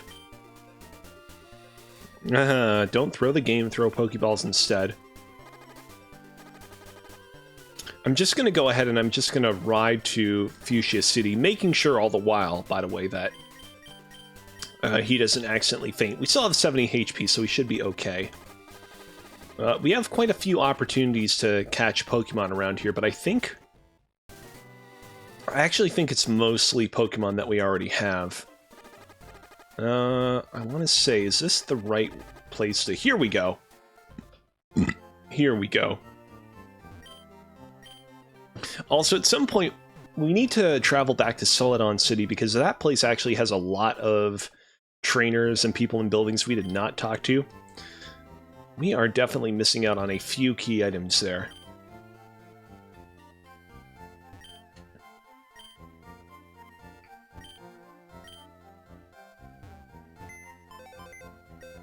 Okay, so here's the game plan. I want to finish off Koga by the end of tonight's stream. However, on the route to train up to fight Koga, it would be good if we could get another Pokemon in our party that we have not yet managed to gain access to. So I'm going to go ahead and I'm going to travel to the route that we just skipped through. Unfortunately, I think the only Pokemon there that we can get our hands on are a bunch of flying-type Pokemon that we already have managed to capture. That's this route that we're going to right now is where I originally thought we'd only be able to get Doduo. But clearly that proved to not be the case. After this, I will head on over to the Safari Zone. Oh, look at that, Fearow. Okay, well, I might as well... Again, not exactly great. I'm pretty certain this is like the fourth Fearow Pokemon I've caught thus far on my run. I might as well just capture it again just so I can have them in my party, but yeah, not a lot of diversity chances here. Should have if they had inserted some psychic Pokemon into this grassy route, that would have been great. The thing about the Safari Zone is we got to be extra careful because we only have... Oh dear. We are only going to have the opportunity to capture one Pokemon there. And as you know from Safari Zone rules, any Pokemon that we can encounter in the Safari Zone has the opportunity of releasing itself from the ball we are going to throw at it and run away. Which means that if we should encounter a Chansey, for example, we might as well just, you know, kiss our luck goodbye. What do I want to call this guy? You know what? Let's call this guy Carrots, in honor of Kakarot.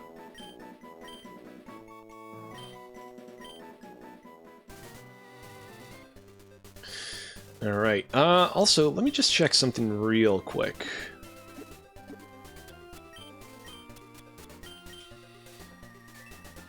So, earlier on, Route 16 was where we actually caught Doduo in the little kind of patch of grass just north of where Snorlax was.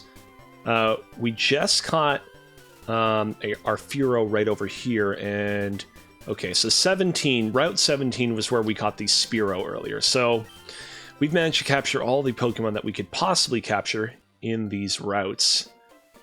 So with that established, let's go ahead and let's get right to the Safari Zone.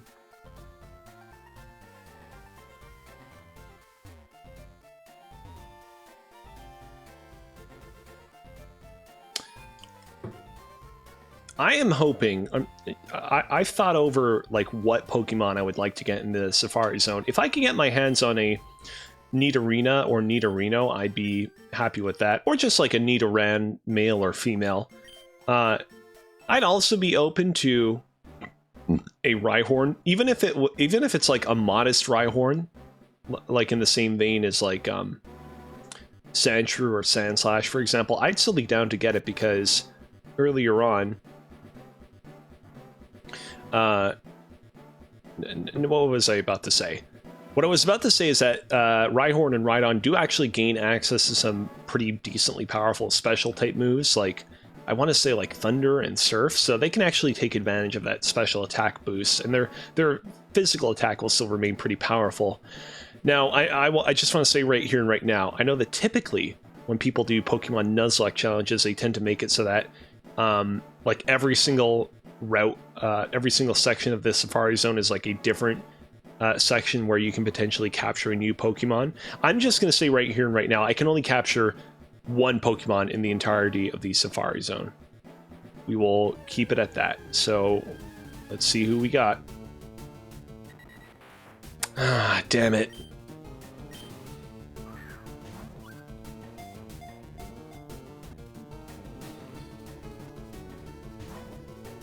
Am I not even going to be able to... Wow, the game really wanted to give me the middle finger. Well, I'm not going to be able to capture anyone else, but I certainly will take the opportunity to go and just explore a little bit more. This sucks. Initially, I was really happy when I caught my initial Doduo, but like... Doduo is in too many routes in the game. They really should have toned down the amount of routes where you can encounter Doduo. Now, there's actually quite a few things that you can do right now in the Safari Zone. So I'm just going to use up my remaining 500 steps to just explore a little bit and get some items. Eventually, we will have to come back here so we can get the Warden's fake teeth. See, couldn't we have encountered Nidoran? Now all the moonstones that are hanging out in her bag are useless.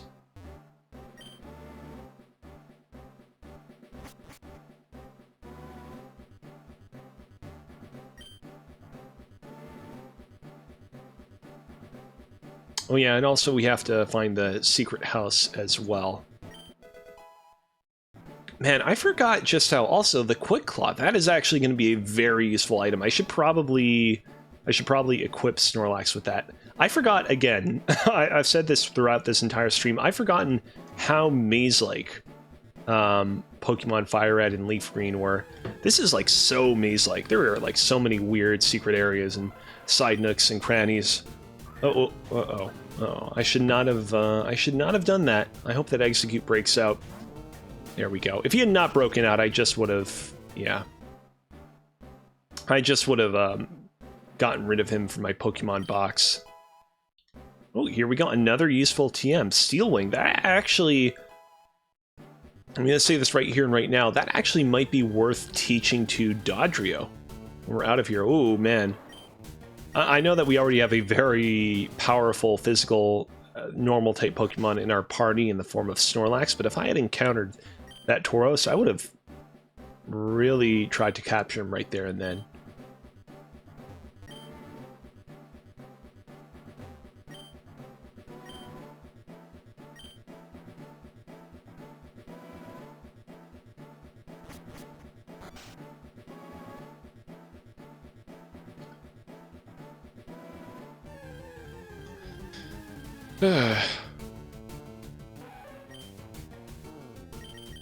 Gotta be honest, I actually would have been really happy with male Nidoran because Nidoking, one of those Pokemon from Generation 1 that I am very fond of, that again, I have not really... Oh, here we go, giving more hints that the secret house is up ahead, but we've wasted a lot of time. I don't think we're going to be able to get... Whoa, holy shit, I did not anticipate we were going to get the false teeth this early on.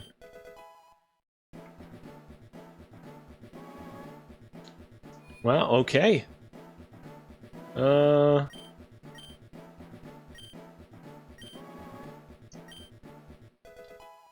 Hey! We got TM03, which is Surf! Which will actually be a very useful move to teach to good old Wartortle. Of course, this is a move we'll be able to teach to a lot of other Pokemon on our team. Unfortunately, we don't have access to Surf just yet. But we can nevertheless teach it to some of our Pokemon right now.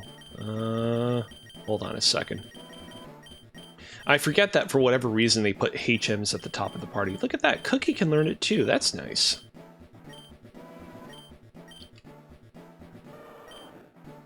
You know what, I'm actually...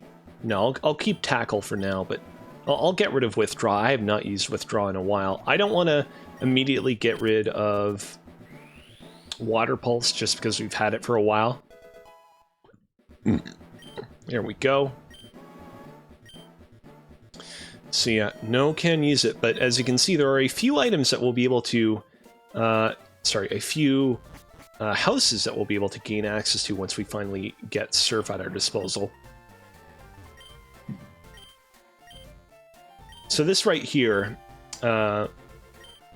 this little kind of like Safari Zone, or rather pre-Safari Zone area, not only does it allow us to learn about some cool Pokemon that aren't exactly freely available in the open world of Pokemon Fire Red and Leaf Green, it also will like kind of register those Pokemon's initial entry in our Pokédex, so we at least have them registered in that way. While we're here at the Pokemon Center, let's actually go ahead and just do a little bit of an inventory check. I'm going to go ahead and I'm going to sell the nugget that we have on hand. I don't remember where we even got that. And I'm going to go ahead and I'm going to buy a few items. If we can actually get... we can only get super potions still. Well, I'm definitely going to buy a few more. Oh, here we go. Ultra Balls. Again, we're not going to like... We don't have a whole ton of Pokemon we can capture right now, but it certainly would not hurt to just have a few at our disposal. And of course, we will definitely get our hands on some full heals, especially with Koga's gym coming up next. Alright. Lapras, of course, this is one of the many Pokemon that we can get in Saffron City. I'm thinking, though, because we already have Blastoise on our team, aka a Wartortle that is about to become Blastoise, that I'm probably going to make the one Pokemon that I will get in Saffron City, the Hitmonchan or Hitmonlee, that you can get from the fighting type gym over there, like the kind of like unofficial fighting type gym that got beaten by Sabrina. What I'm trying to figure out, though, is do I want to get Hitmonchan or Hitmonlee, though? I've always been more fond of Hitmonlee, but I'm wondering if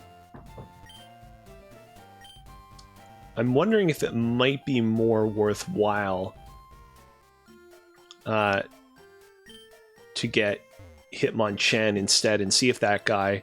just sort of see what that guy has to offer. Unfortunately, the physical and special kind of split in Pokemon moves hasn't happened yet, which means that even though he learns moves like Fire Punch and Ice Punch and Thunder Punch, he can't actually use them very effectively just yet.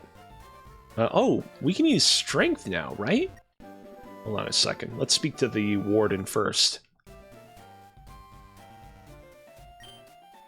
Lassie. Ooh. Here we go. I'm not certain who I want to teach Strength to. I can always teach Strength to Wartortle. You know what, actually, if I always want to, I can always just delete Strength, and I mean, it's not like I have any other worthwhile moves that I want to teach it in place of Tackle, so I'll just teach him Strength right now. If later on I'm like, I don't really feel like it, I can always just go to the move deleter. I don't know what I would replace it with, though. That's the thing. I guess, I mean, if I really want to just like a nuke to just obliterate my opponents, I could just teach him Hyper Beam, just as like a desperation move. I could also be like, I could teach him like both Ice Beam and Blizzard in case there's like a weird odd scenario where I need the extra bump in power from Blizzard.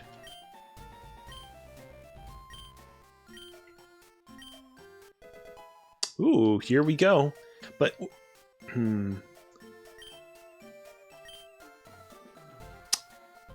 I was really kind of hoping that we'd be able to get our hands on a slightly better rod at this point. That being said, we do have the good rod now at our disposal, so let's actually see if we can get anything cool in this pond. Oh, here we go. Please don't be a Magikarp. Yeah, here we go. I don't know if I... Wow, a level 5 Goldeen. I don't even know if we're necessarily going to want to use this guy a whole lot, but hey, it's something new. It's something cool. Eventually, we'll be able to evolve it into a Seaking, and we'll be able to add its entry to our Pokédex. Wow, did not even want to be caught. Okay.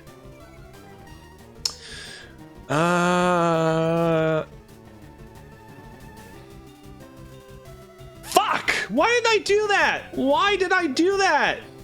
Ah!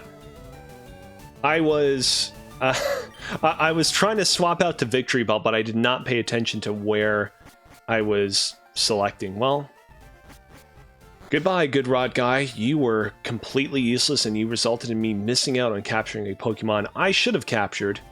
Okay. Let's just go chat real quick. I don't remember what's going on in one of these houses. I want to say, here it is. This is the Move Deleter. I was calling him the Move Relearner earlier, but I was clearly mistaken. What about the other one? Yeah, just an average family, because you need to have, like, one average family in one of these cities. You can't have just, like, a whole bunch of weirdos willing to give out free fishing rods. Alright. It's 10:24. Let's go ahead and let's head into the Fuchsia City Gym. See how powerful the Pokemon are inside. It'd be really good at this point if I had access to a powerful Psychic-type Pokemon, but we've had really bad luck in that regard. We've actually not been able to get a single Pokemon that's really effective against him. We do have Burrito the Sandslash, but he's pretty low-leveled. And also on top of that, we are going to be facing off against a lot of Pokemon in the gym that ironically resist ground-type moves. Pokemon like Coughing and Wheezing, which resist them altogether with Levitate, and Pokemon like Zubat and Golbat, which of course resist them thanks to their flying typing. And by the way, when I say resist, I mean they're straight up just immune to it, which is definitely insult to injury. The good news is that we actually have a lot of Pokemon on our team which are pretty able to body poison-type moves pretty well. I'm just bringing Zubat along because, again, I want to try and build out my Pokédex as much as I can. If I can evolve him into a Golbat within the next little bit, that would be great. Oh, wow. They really... Oh, okay. I can see... For a second, I was like, oh man, it's way harder to see where the invisible barriers are in this gym than I remember. Also, that is definitively not a Poison-type Pokemon, sir. Also, that is level 38. It might actually... I'm going to go out on a limb and say I think we might be a little bit early for this gym. I'm going to defeat Hypno and trust that we won't get accidentally Killer-Roonied. Even that Headbutt, that wasn't like very powerful, but it was like kind of powerful. Ooh. I swapped into Snorlax because he has great special defense, but that might... Okay, it's not that bad, but it's like... Yeah, we gotta take out this guy quick. Alright, here we go. One more hit. Come on. Don't. Fuck. Don't fuck. Don't do whatever. Remain chased your entire life. I should have given him the Quick Claw before the battle.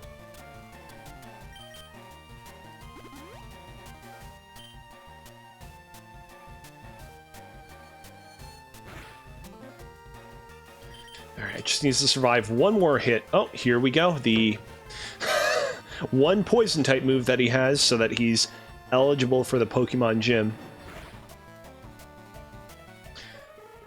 I was kind of hoping that that critical hit could have come a little bit earlier. Let's go ahead and let's bring in our special prize wheel of criticality.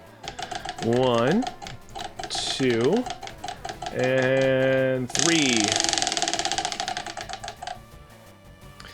Switch it up, which means in the next battle that we are going to head into, we are going to have to swap out the Pokemon at the front of our party a total of 3 times. Unfortunately, this guy's dead and defeated, so we're going to exit the gym and we are going to battle somebody else. Yeah, I think this Koga guy, it's a little bit surprising because the 4th gym leader, who we just battled a little bit earlier, Erica, her Pokemon were at like level 29, and we just battled somebody who's just like an average random trainer in the gym whose Pokemon was at level 38, which means that it's possible Koga's Pokemon might be at level 40, 41. Am I being unrealistic? I think I think we're potentially going to battle someone with a huge advantage over us in terms of his Pokemon level, so I think we're going to need to level up just a little bit more. I don't want a repeat of what happened with Tate and Lisa. Alright, we gotta go ahead and we gotta swap out our Pokemon 3 times. I'm gonna swap out to Marshmallow as our first swap out. Oh, look at that. Marshmallow. Oh, he got hit by Aerial Ace, though. That sucks. I was hoping that he would use like a physical type move and he would just be completely immune to the damage. The good news is that Marshmallow is about to level up to 26, thanks to this. Let's go ahead. Swapped out to Blueberry next. Who do we want to swap out to last? Who do we want to take this guy down with? Let's go to Popsicle.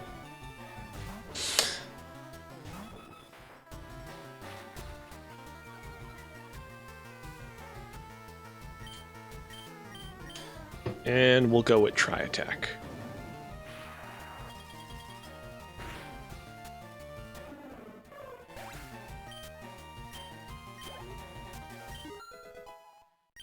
Yay! I'm just gonna keep in Blueberry for the next few battles, just so that we can level him up pretty quickly to 35. I did promise at the beginning of the stream that we would get him to full Blastoise mode before things ended, so let's keep true to that promise at the very least. Ooh, here we go. Fearow time.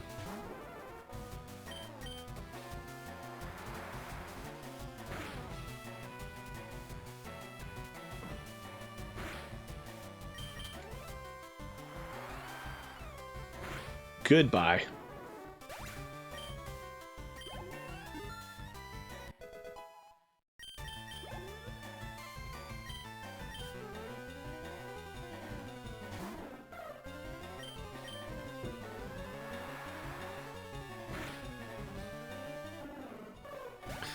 Goodbye.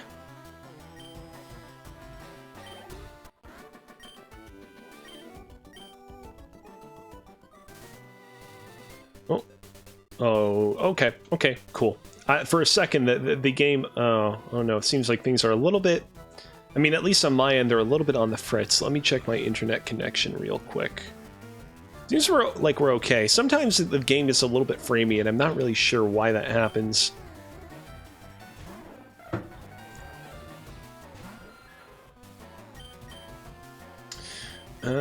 Who do we want to swap to next? Let's swap back out to Blueberry. I will only swap out to Parmesan if we're facing off against a particularly powerful opponent that could award him a lot of experience points. We're only leveling him up so that we can get Golbat's Pokédex entry. So it's not like we're going to really use him in Koga's gym, so...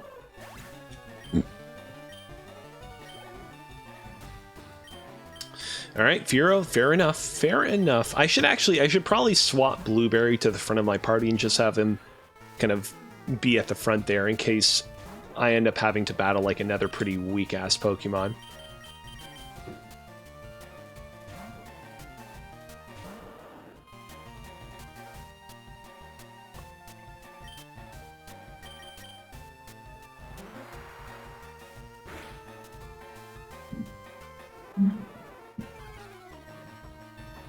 I'm kind of surprised, by the way, that Fearow managed to body that Surf. You'd think that it'd be just immediately taken out by that, but I guess not.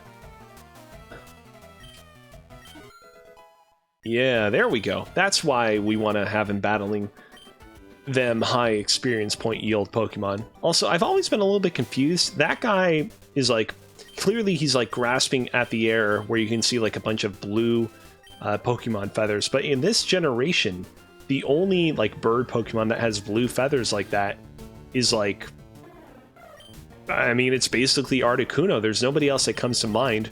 In Generation 4, you get Chatot, which is the like parrot Pokemon that's like blue and like red and black colored, but Chatot would not appear for quite a few generations to come, so I don't really get what's going on here.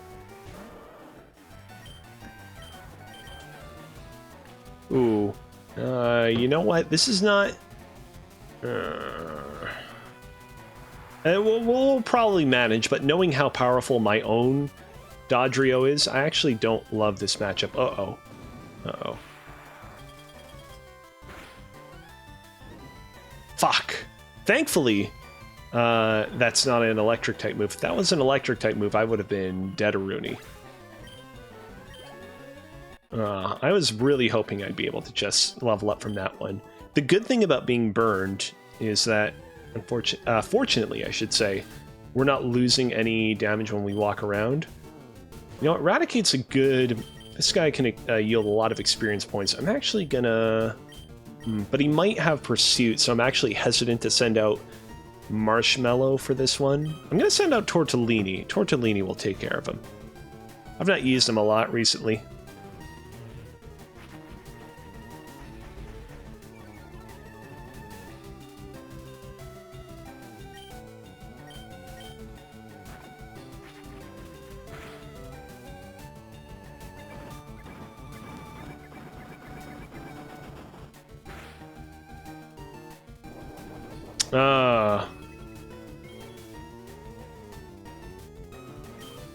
Let's go ahead. I probably should have actually used Giga Drain right off the bat. Fuck, critical hit?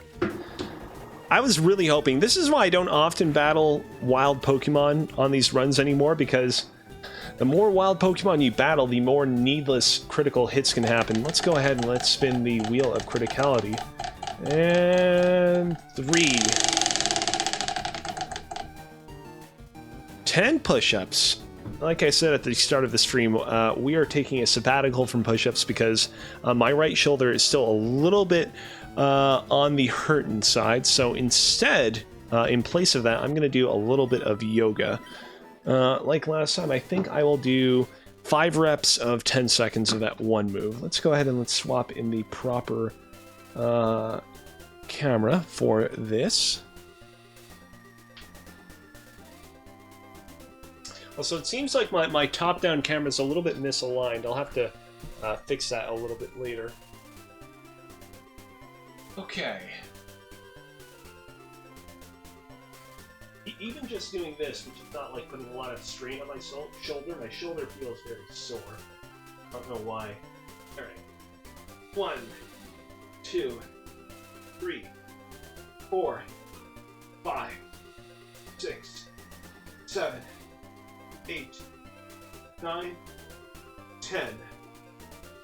1, 2, 3, 4, 5, 6, 7, 8, 9, 10. 1, 2, 3, 4, 5, 6, 7, 8, 9, 10. 20 more seconds to go. 4, 5, 6, 7, 8, 9, 10. Finally. 1, 2, 3, 4, 5, 6, 7, 8, 9, 10.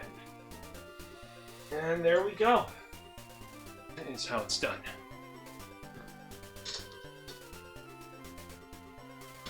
All right.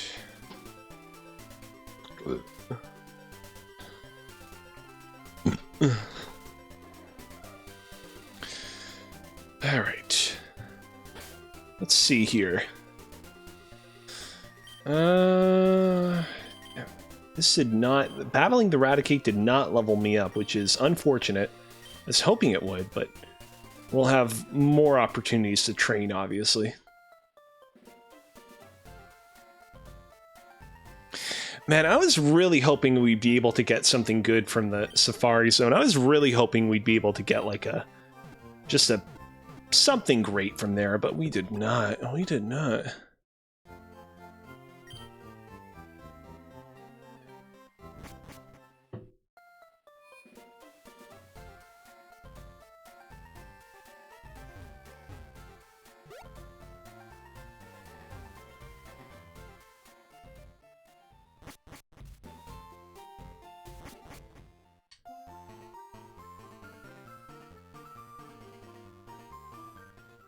We didn't even get that one Goldeen that we fished because we were incompetent and didn't realize, oh, you don't want to select run at that moment. You want to select something else. Yeah, we'll just keep Blueberry at the front for this. All right, here we go. Blastoise, here we come.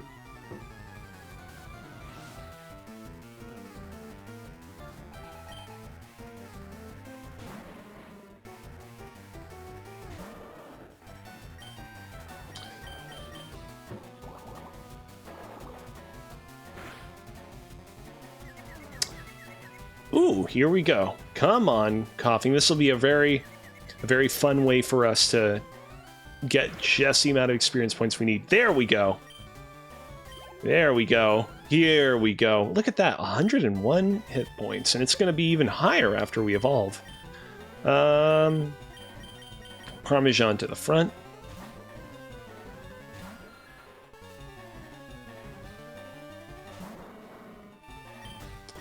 I gotta say, a level 25 Weezing is not very powerful. I'm gonna swap to Tortellini for this one. We gotta have a little bit more parity between the weaker Pokemon on our team.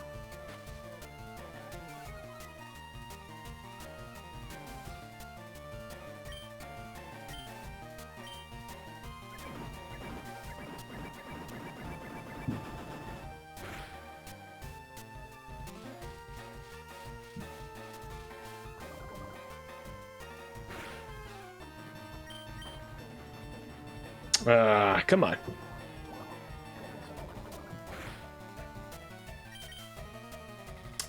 Come on.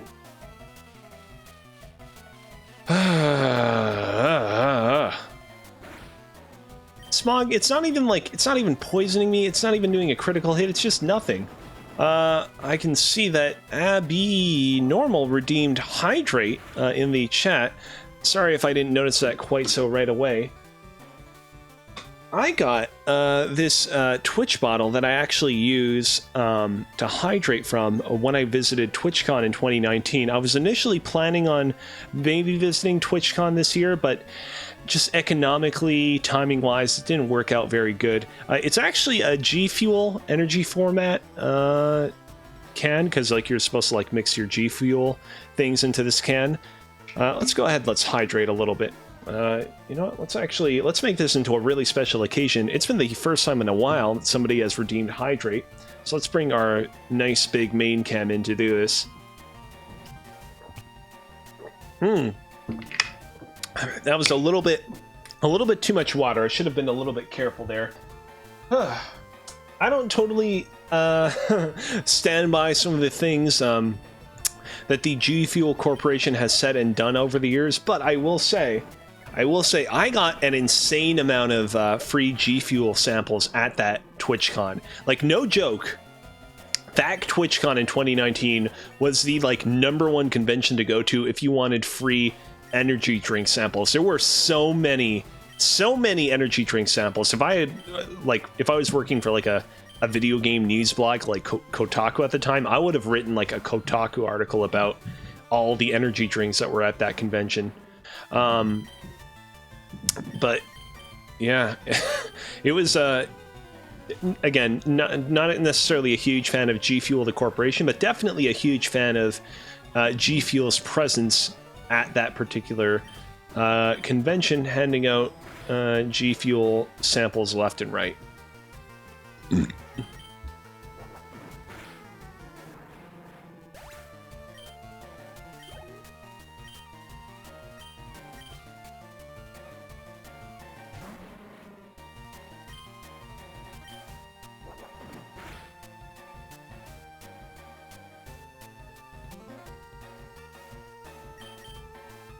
Come on, there we go.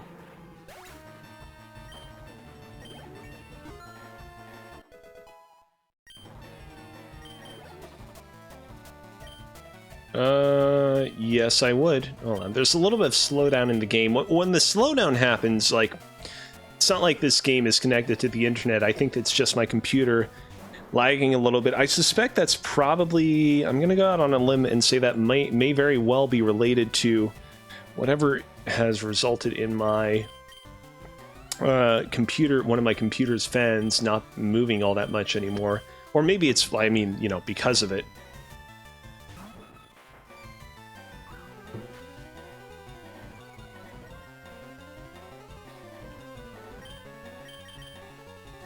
Come on, here we go.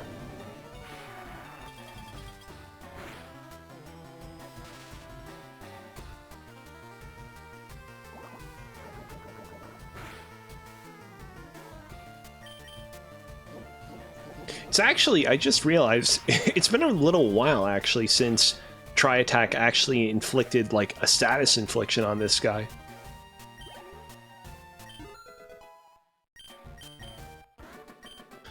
Alright, here we go. That was a long and hard-fought battle, but thankfully, we are finally going to be able to evolve Blueberry.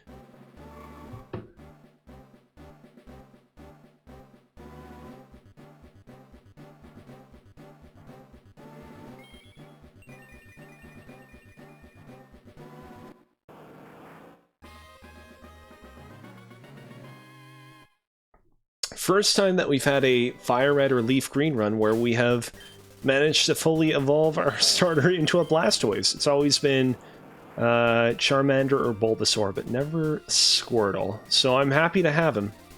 I am happy to have him. Let's see here. Who do I want to put at the front of my party next? You know what? I'm going to put Cookie at the front of the party next, and we will swap in Parmesan as needed.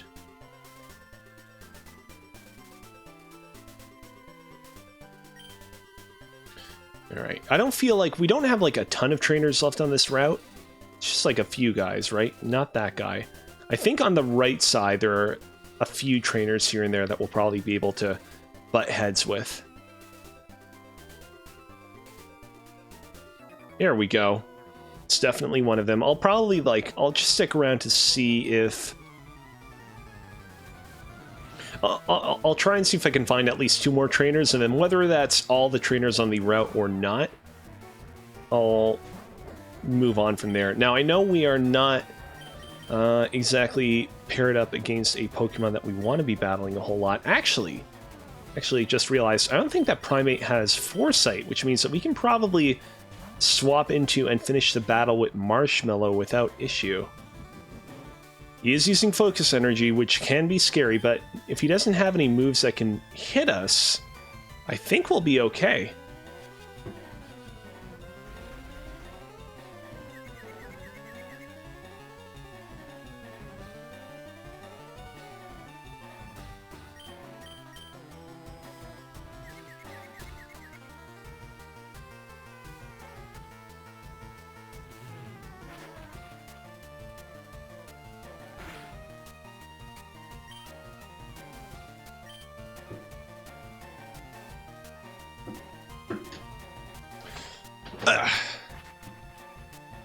Sorry, wanted to get just a little bit more comfortable. This is a little bit of a quieter moment in the stream because there's no chance of a critical hit happening here. We're using Nightshade, which will always inflict a fixed amount of damage, and Primate can't hurt us, so there are no crits to go around. Alright, Machoke, this guy can actually... he can actually inflict some decent moves on us, so I'm going to switch out to Popsicle for this guy.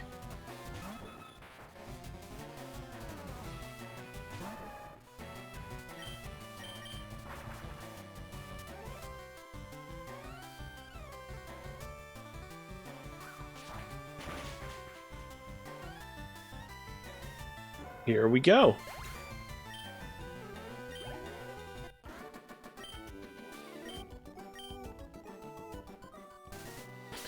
Let's see. Yeah, I'll keep Cookie at the front.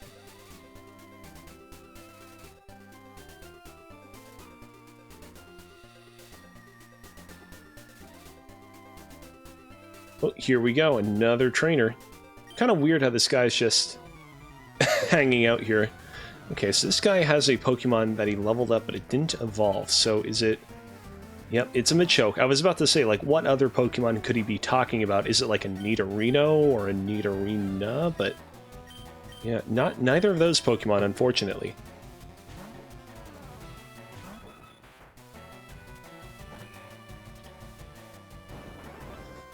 Ooh. We better wrap this up quick. If I miss this one, actually, Machoke could mess us up if he decides to use something other than Seismic Toss, but I think we'll be okay. Ah, no! Oh, no!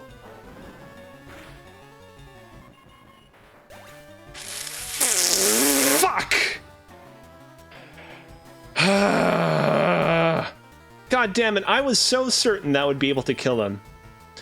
Well, to make up for this unfortunate incident, we are gonna show Machoke just how much we don't appreciate him and kill him with— Fuck! You got a fucking crit right then and there? Fucking shit. Hold on a second. Hold on a second. Let's bring in our prize camera. 1, 2, 3. Dealer's choice. Dealer's choice. You know what? I'm gonna go ahead. I'm gonna say get... no, we're kind of towards the end of the stream, and it's not super fun. I'm gonna go with...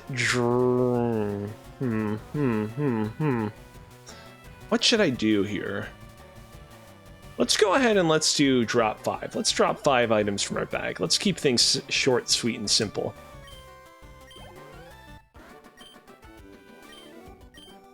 Fucking shit. I was so certain that we'd be able to just crush that Machoke immediately. Why is it that 2 times in a row now our streams have ended with somebody really useful on our team dying like that, huh? Come on. Come on. Come the fuck on. I'm just gonna go ahead. I think this is the last trainer from this route that we haven't battled yet. Oh, seems like that was mistaken. Alright. The good news is that, like, there are still quite a few Pokemon that we have not yet captured that we'll be able to get our hands on soon enough. But, like... oh, wait, hold on a sec. There's a second floor here. But, like, man, I was really hoping we'd be able to get Dodrio to remain on our party until the very end. Ooh, Lickitung. If I did not have Snorlax in my party, I would trade for that one.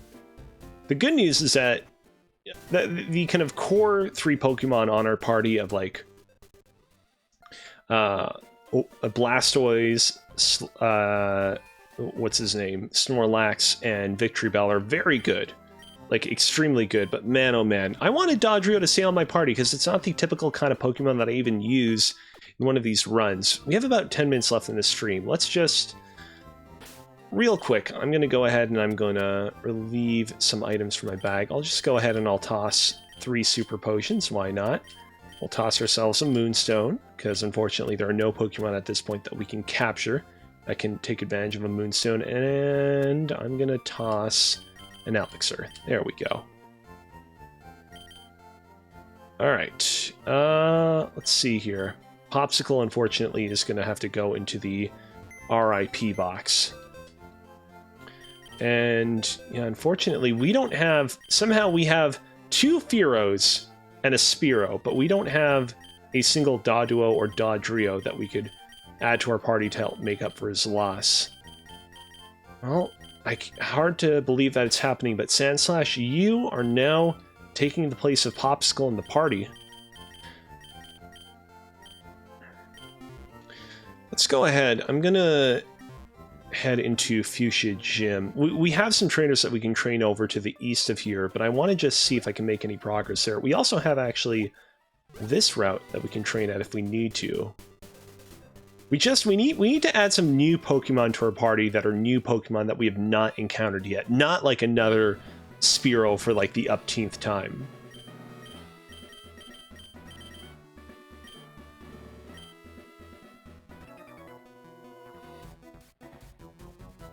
I still, like... We have enough time yet that if we really want to, we could take on Koga to close out the stream, but, like, the other trainers in his gym seem very powerful, and that gives me... It kind of gives me pause.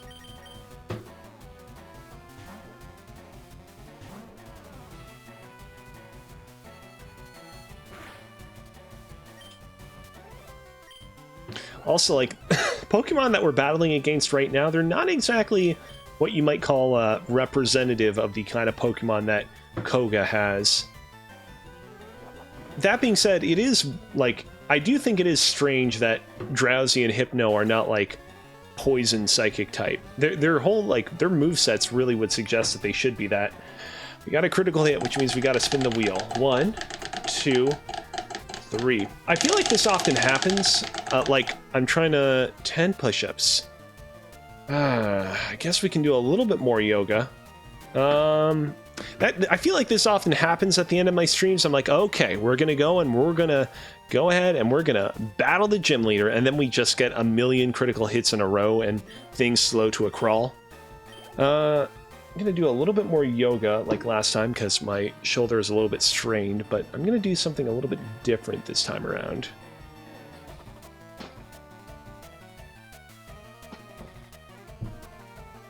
Okay. This time around, I'm going to go on my back like this. I'm going to go in the air, and I'm going to clench my stomach like this. I'm going to really clench those abdominals, and I'm going to hold out my leg like this, one at a time for about 10 seconds. I'm going to do 5 reps like this. It's about 10 seconds. Right. 1, 2, 3, 4, 5, 6, 7, 8, 9, 10. All right. And I'm holding my my hands over my stomach like this so as to help concentrate on me, like squeezing my abdominal muscles. Here we go. 2 more. 1, 2, 3, 4, 5, 6, 7, 8, 9, and 10.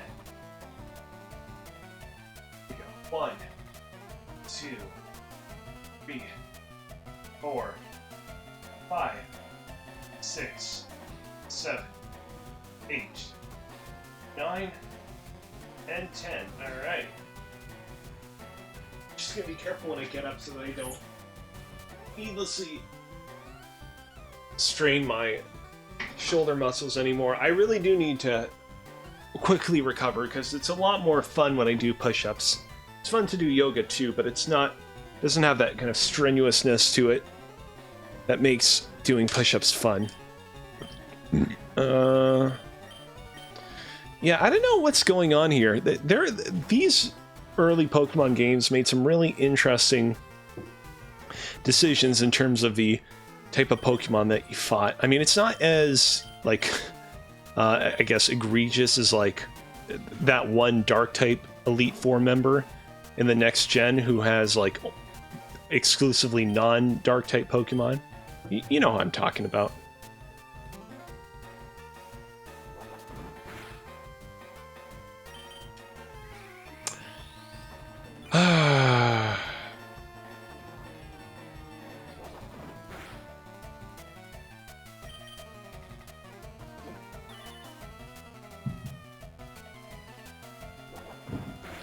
Goodbye, Kadabra.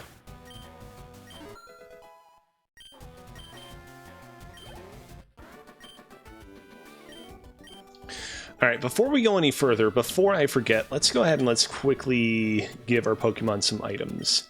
I'm going to give the Quick Claw to Snorlax. And let's see what else. I'm going to go ahead and I'm going to give the Black Glasses to Blueberry because he has Bite on hand, which obviously is a move that can potentially do quite a bit of damage against the Psychic-type Pokemon that have littered this definitively not Psychic-type gym.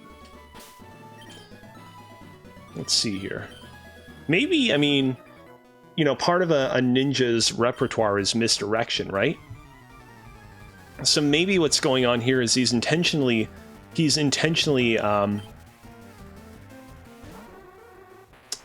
filling up his gym with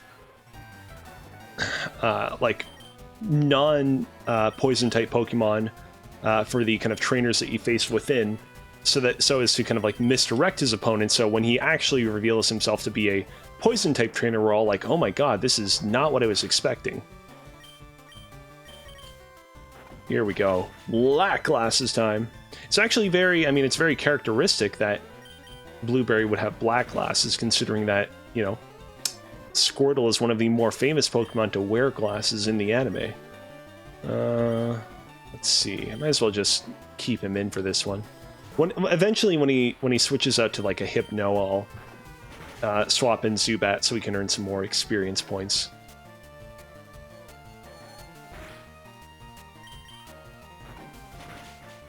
But yeah, it is so freaking weird. We have not battled a single poison-type Pokemon this time. We've battled some Pokemon that have poison-type moves, but no poison-type Pokemon. What the hell?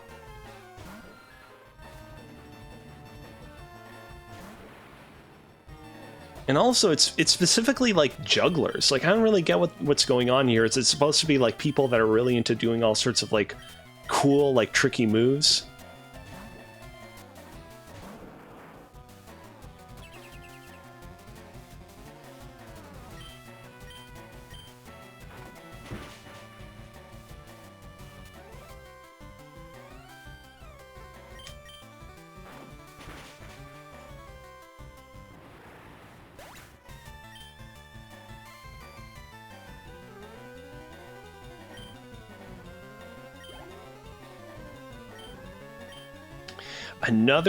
Another non-poison type Pokemon.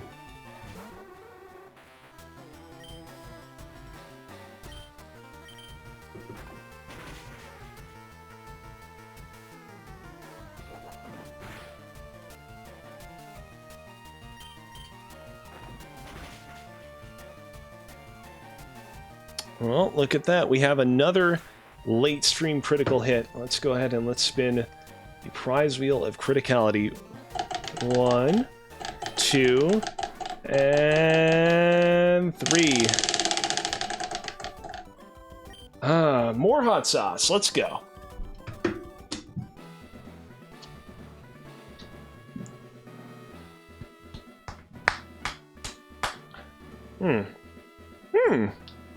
That came down. That was not that bad this time. Whoops, hold on. I don't think I did a good job of showing the fact that I actually had hot sauce that time. Let me do it again, just to let the record be known that I did actually do this. Ah! What the hell? I seriously need to get paper towels. Hold on. We're gonna do a late stream BRB.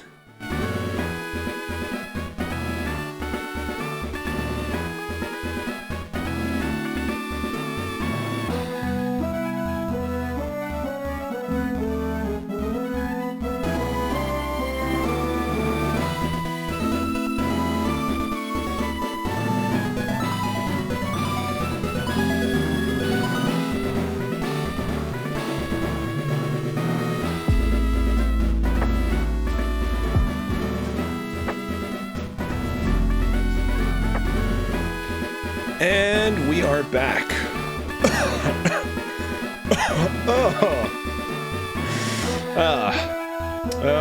Okay.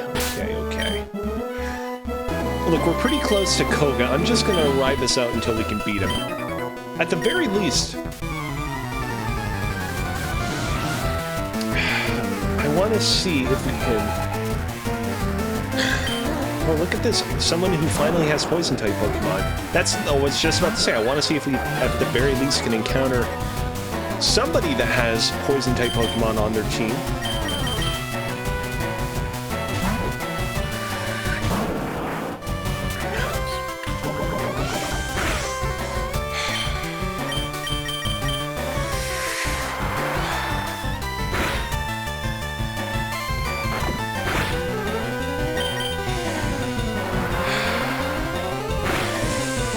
Man, the hot sauce is really scalding me.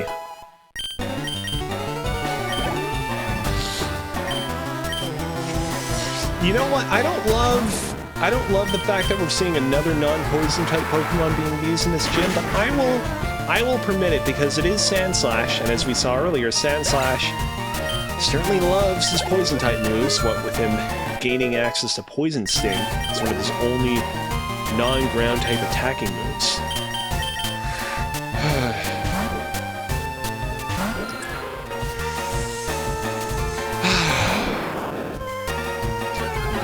Who should I use to battle Arbok? By the way, really love Arbok's sprite in this gen. I would gladly use Arbok if I were given the opportunity to do so. Let's see here. You know what? I'll swap in Cookie.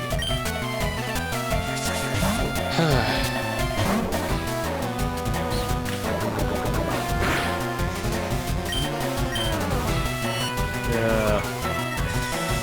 Come on, take him out, Cookie. Take him out. Come on, Cookie, you can do it. And don't crit. You don't need to.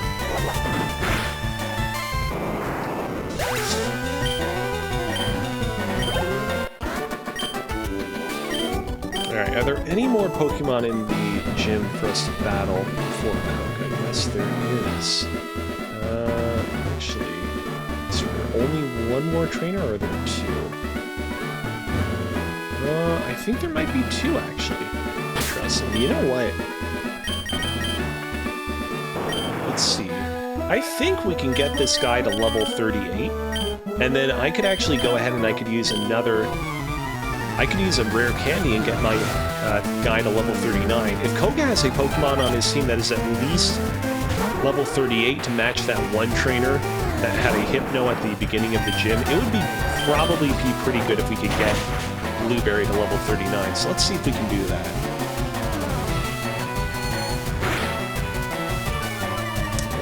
Come on.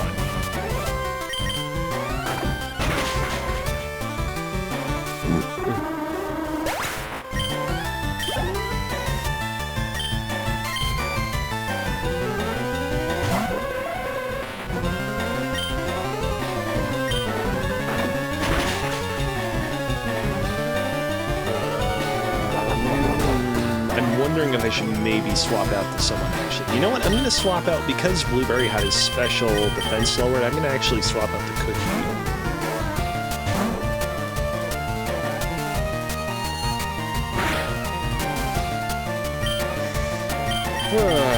Headbutt.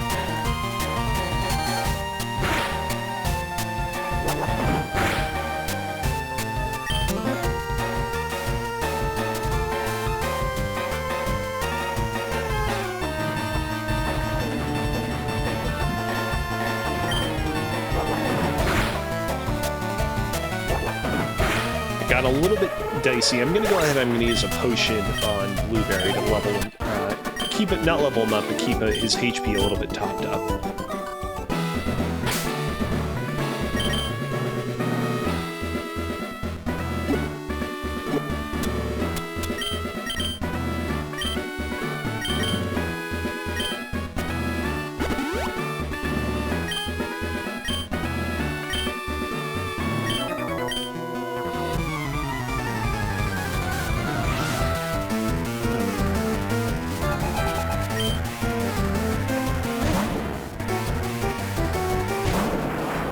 Perfect. Just the Pokemon that we would want to battle with a very powerful water type.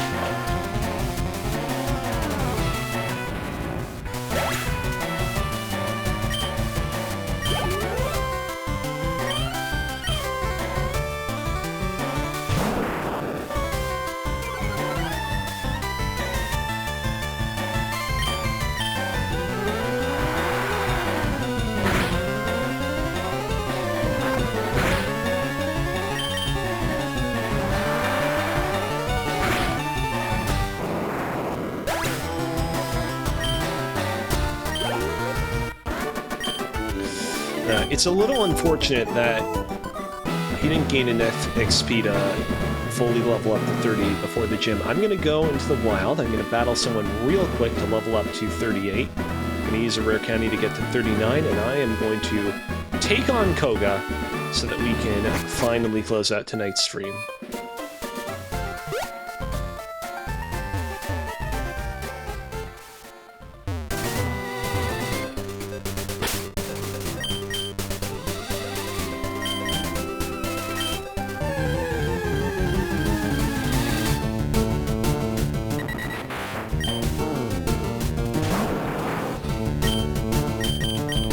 we go. It's unfortunate, by the way, we have not been able to use strength just yet.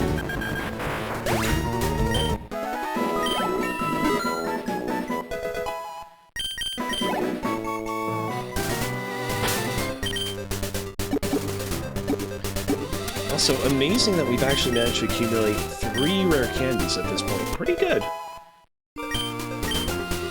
Alright, here we go. Here we go. Hopefully, I'm really hoping that this will not be Tate and Lisa version 2.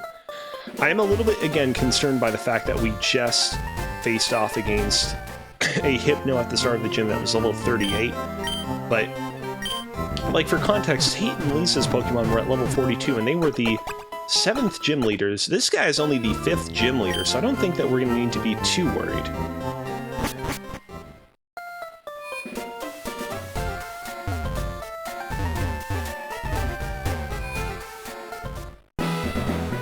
Alright, let's go ahead and let's close out strong.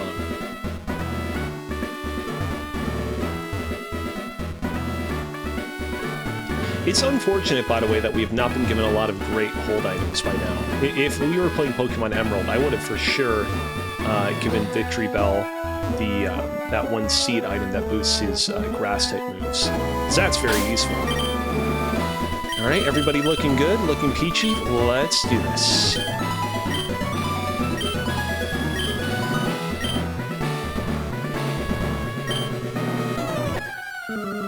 I don't really know if I tend to associate poison-type Pokemon with sleep, but okay. Good news is this guy only has 4 Pokemon on his team, which is nice for us. Alright, 37, and we are 39, so we made probably a good choice here. Let's go ahead and let's get rid of Coffee number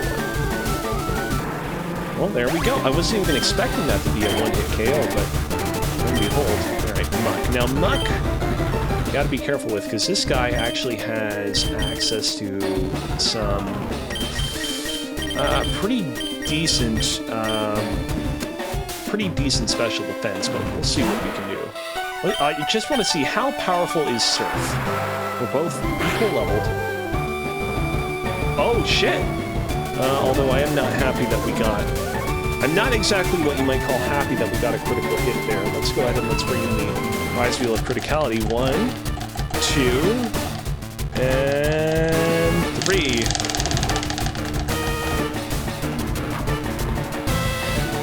I will go ahead, assuming that this is the last critical hit that will happen on tonight's stream, I'll go ahead and I'll do my 5 little bits of yoga after we finish the battle. Fuck! Come on, don't be that bad, don't be that bad, don't be... It's not that powerful of a move, but like, with the poisoning, it's just, it's too much. Here we go, here we go, here we go, come on, come on.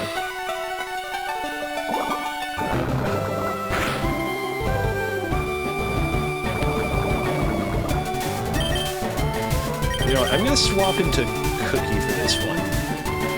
Cookie will finish off Muck, and then either Cookie will... Ah, fuck!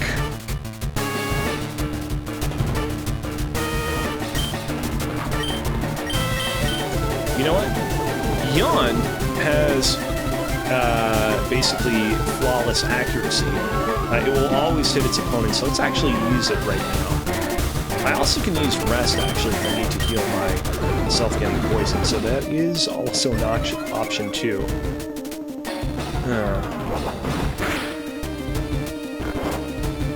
There we go.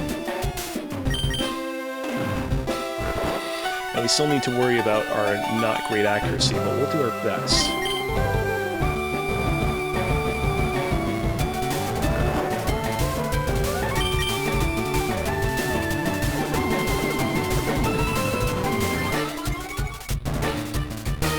Come on. Come on! God damn it.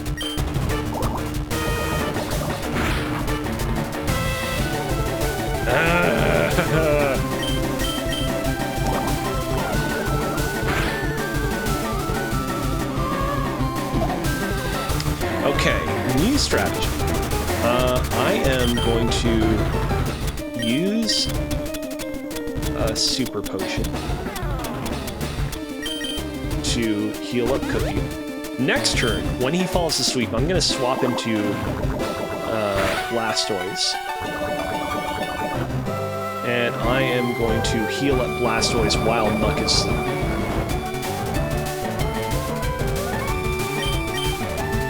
Fuck. For a second I was like, oh shit, I should not have done that.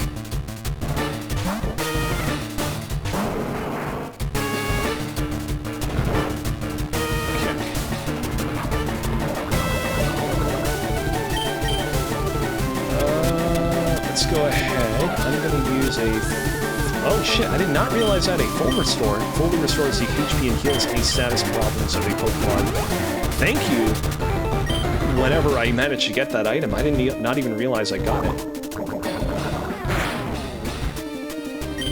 Next time I get randomly poisoned, I'm just going to immediately heal my poisoning because it can build up too fast. Fuck.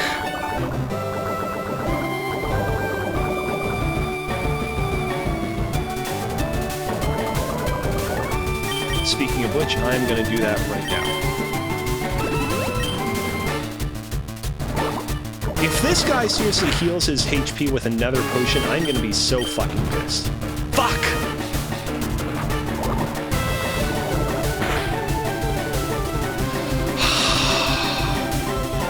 Let's go ahead, let's spin the prize wheel of criticality. I think I'm going to get off a little bit more than I can chew here. And then, by the way, yes, I will still do the 5 yoga things. And 3. Wow, this stream really wants me to get on the floor towards the end here. Alright.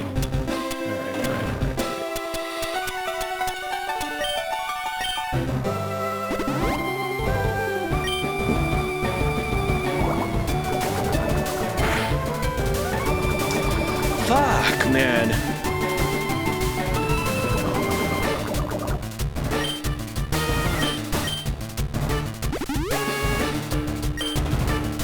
I mean, I could... How many power points does Sludge have? Let's see here.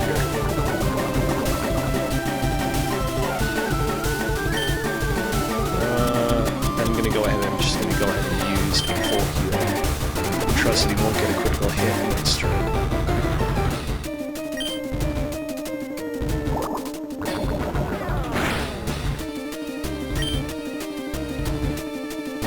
It has 20 power points for a maximum of 32. Well, I'm happy that it's not Sludge Bomb, because that would be a little bit much.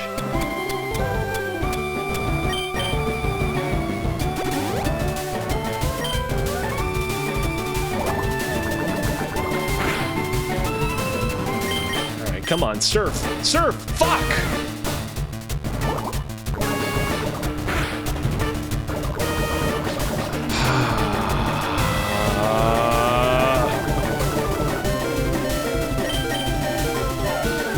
Can't keep doing this.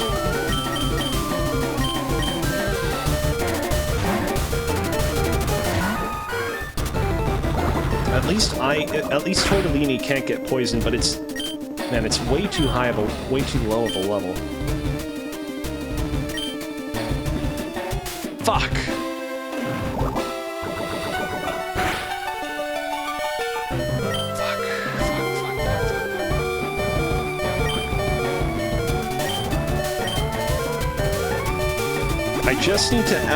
I need to outlast all of the sludges that he can throw at me.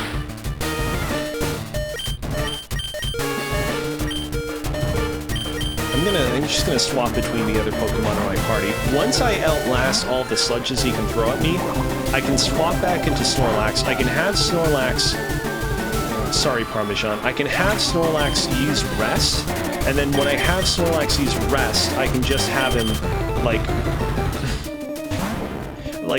slough off any kind of like poisoning or damage that he's managed to get. Thank God I managed to keep Rest. Okay, come on. Don't kill me. Oh, here we go. I should probably have actually just used this guy from the beginning.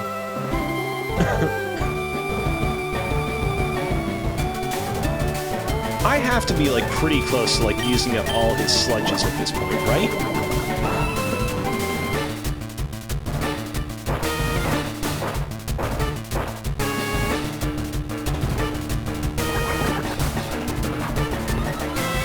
He's using acid armor. Now, that doesn't necessarily mean anything, but...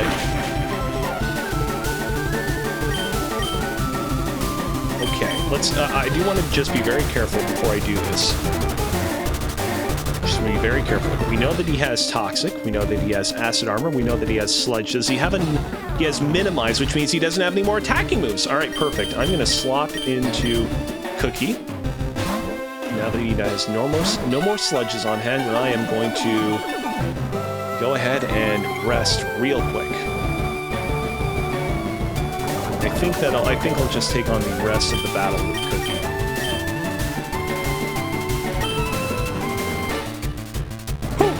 Thank God I was able to think up that strategy at the last second, because if I had not thought of that, I would have been fucked.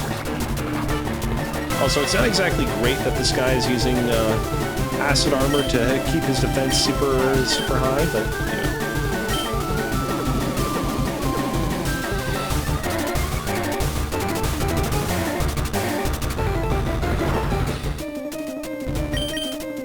Let's see here. Are there any things that I can teach to... There's no items I can use to, like, mid-battle power up my Pokemon a little bit more, but I can go ahead and I can actually heal up Blueberry a little bit, just in case I need to bring him out again.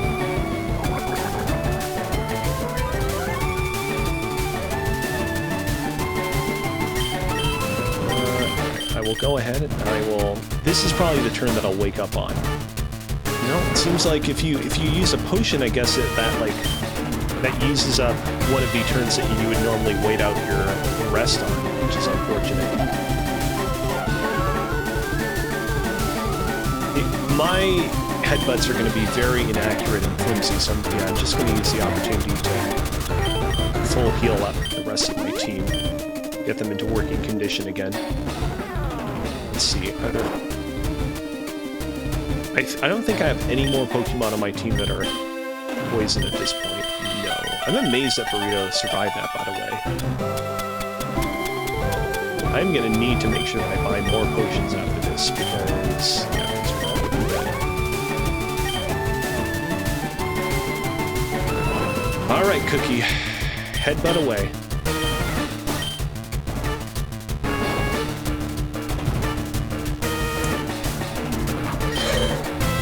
Ladies and gentlemen, welcome to Hackslash. This is one of those rare moments of... Are you fucking kidding me? You have a Hyper Potion? I mean, look, if you can use up all of your potions right here and right now, go for it, because this sucks. Actually, you know what? I only have 6 headbutts left. Koga has a few more Pokemon on his team. I'm going to actually swap into Blueberry. At least his Surfs can do a decent bit of damage, considering this guy doesn't have a very particularly high-raised special defense stat. Oh no! Fuck!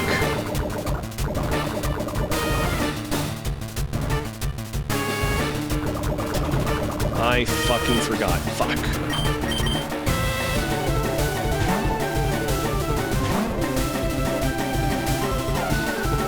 Alright. I'm not gonna make this mistake again. Thank God we have like 4 full heals on hand.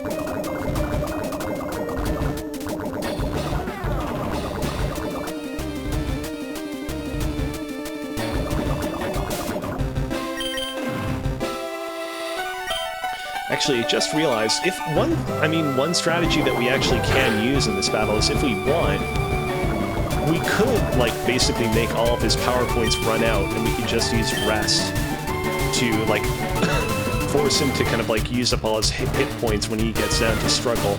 When he uses struggle, he will hurt himself pretty badly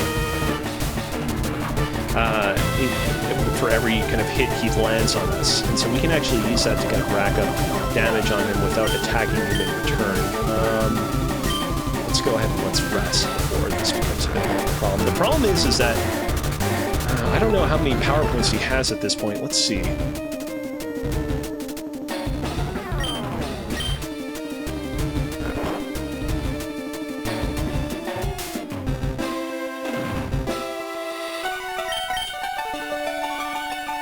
So the good thing about rest is we can go to sleep and potentially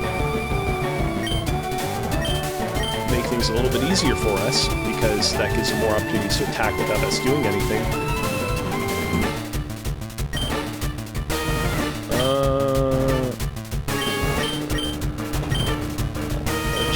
I'll do rest for now, even if he ends up poisoning me this turn. There we go. Okay, so it seems like...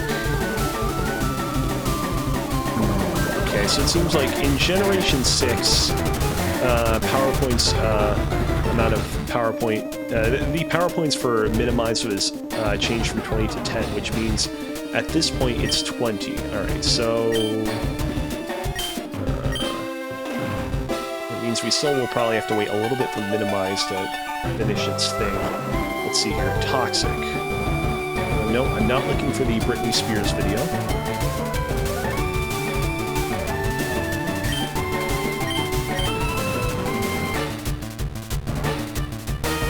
Alright, so many moves that had their PP reduced over time. You gotta love it when you say PP reduced, by the way. I always find that so funny. Okay, let's see here. Seems like Toxic has always been 10. Okay. Well, look at that. He's using Toxic even though I was asleep at that point, which means I think he might just have Toxic left. He also has Acid Armor, so let's go ahead and let's see how many potential power points he has for Acid Armor.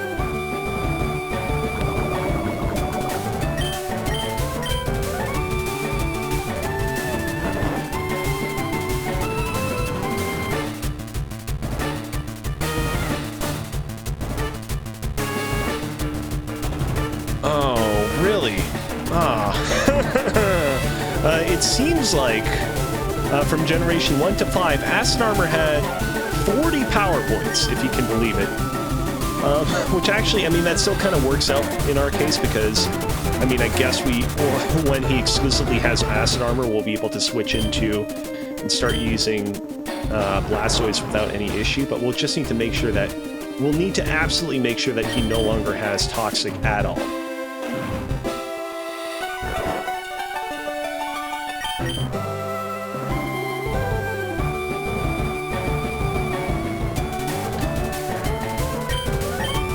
Not going to use Rest.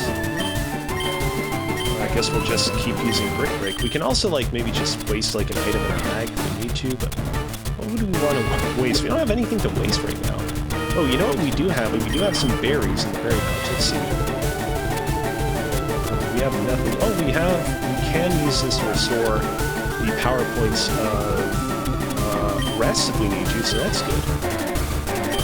I'm sorry, guys, that this became such a long stream. I switched to doing this on Monday and Thursday, so each individual stream would only be an hour and a half long, but this is... Oh, man. Oh, man. I'm gonna do Brick Break. Alright, okay, he started to use Acid Armor, even though he was just using Toxic a moment before, so we should be finally, at long last, okay if we swap into Blueberry. I'm really hoping. Really hoping. Fuck. Thank God we can use that one berry to heal up Surf's power points as well. Oh, you know what we could do? We could actually use Water Pulse, actually. Because if we use Water Pulse, we could potentially confuse him, and that could potentially allow the battle to go a lot faster. Let's do that. Also, we don't want to use Surf's power points up because, again, we'll need that for the final 2 Pokemon he has on hand. We battled Coughing, we battled Muck. That means he definitely has... I know one of his final 2 Pokemon is a Weezing, but what is the other Pokemon? Is it a Grimer?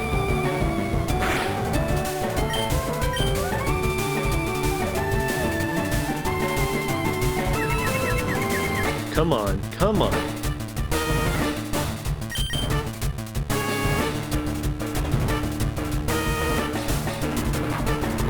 Got it to waste a few more turns, so that's a victory.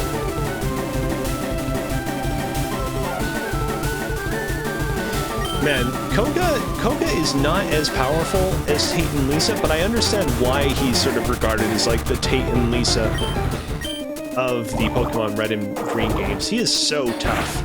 So unexpectedly tough. He straight up uses like competitive strategies that like no other trainer in the game, like gym leader or otherwise, really uses. All the other gym leaders are just like blunt objects. This guy like actually uses like legitimate horsepower to take on his opponents.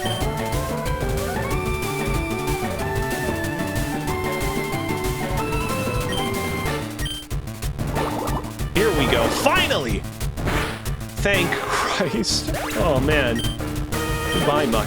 Oh, are you kidding me? I just got that little? Well, I mean, so many Pokemon battled. I guess that makes sense. Okay, another coughing. I was not actually anticipating that. I thought it would be like a rhymer.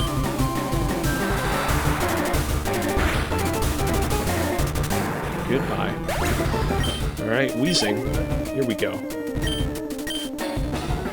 I'm hoping this guy doesn't have self-destruct, because if this battle ends with him self-destructing and killing me, that's going to be a very, very sad ending. Now, level 43, that's huge. That's a higher level. Oh, shit. That's a higher level than even Tate and Lisa's Pokemon.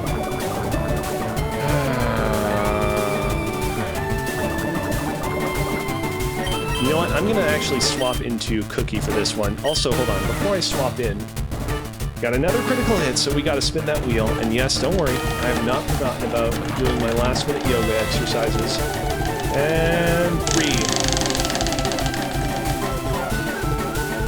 Draw a Pokemon. All right, I got to draw a Pokemon, and I got to do some exercises. I will swap out the Snorlax first and finish this battle so we can get all that stuff out of the way.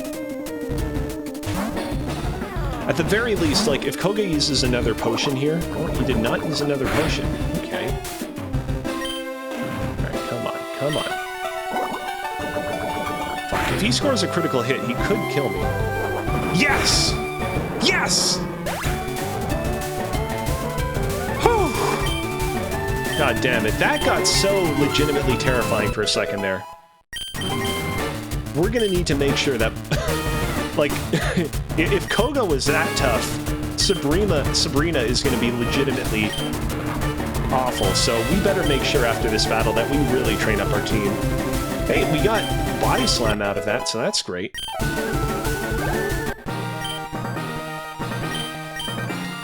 It is too bad that Dodrio died after, just before this gym, because Dodrio would have been so great. Hey, we got Toxic. That's nice. Alright. Let's go ahead. Let's save the game before we forget to do so. And let's go ahead. Let's take care of our yoga first.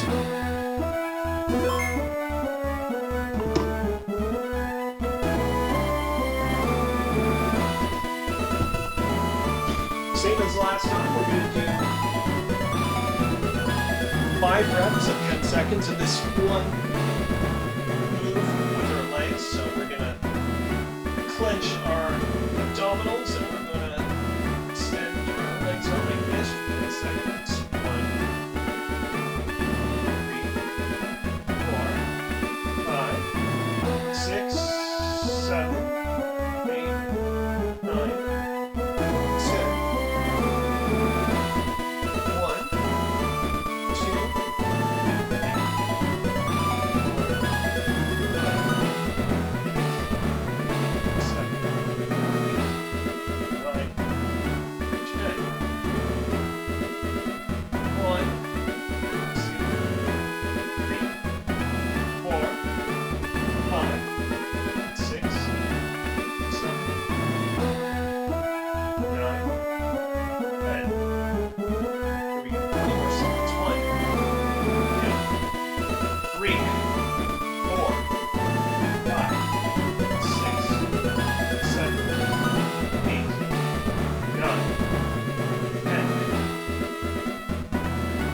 1, 2, 5, 6, 7, 8, 9, 10.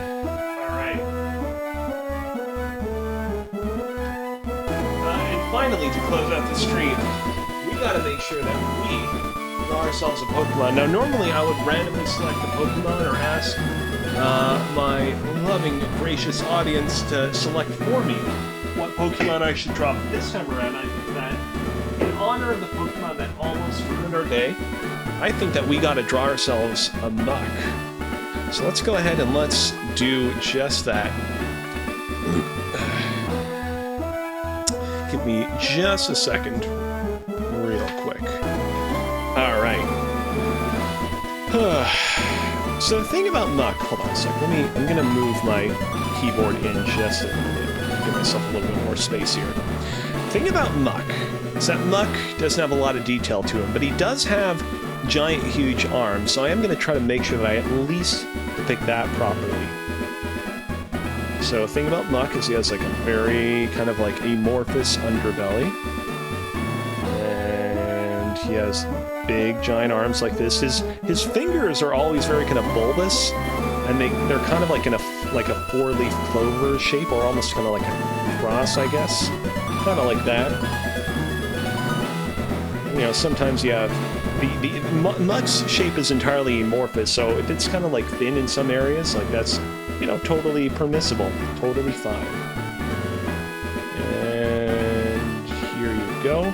And then you have the main part of Muk's body. Muk is like a very, how do you say, like he has like a very kind of large, like dome-like bulbous head, like such. And then you have Muk's mouth. Now the thing about Muk is he actually has like a huge tongue. Like it's kind of weird that the people don't talk about that a little bit more. And I'm just gonna draw, there's like a little like gross details on the side of his mouth. Like I want to show that like Muk has like poison oozing in front of his mouth like such. Now the thing about Muk is he also has like weirdly triangular eyes, like a lot of other like early Gen 1 Pokemon like such. Now this would be pretty fine on its own, but I think that we gotta make sure that we really kind of like show that this is a very kind of textured poison type pile of sludge. So let's add just a couple wavy lines here and there. Here, there, and everywhere. We'll add like some little details here on Muk's fingies to show that like his fingers are literally like how to say, like they're literally like oozing and melting as good old Mukaroonie continues to exist. And I'm just gonna add a little bit more details down here because it seemed like there's not a lot going on there.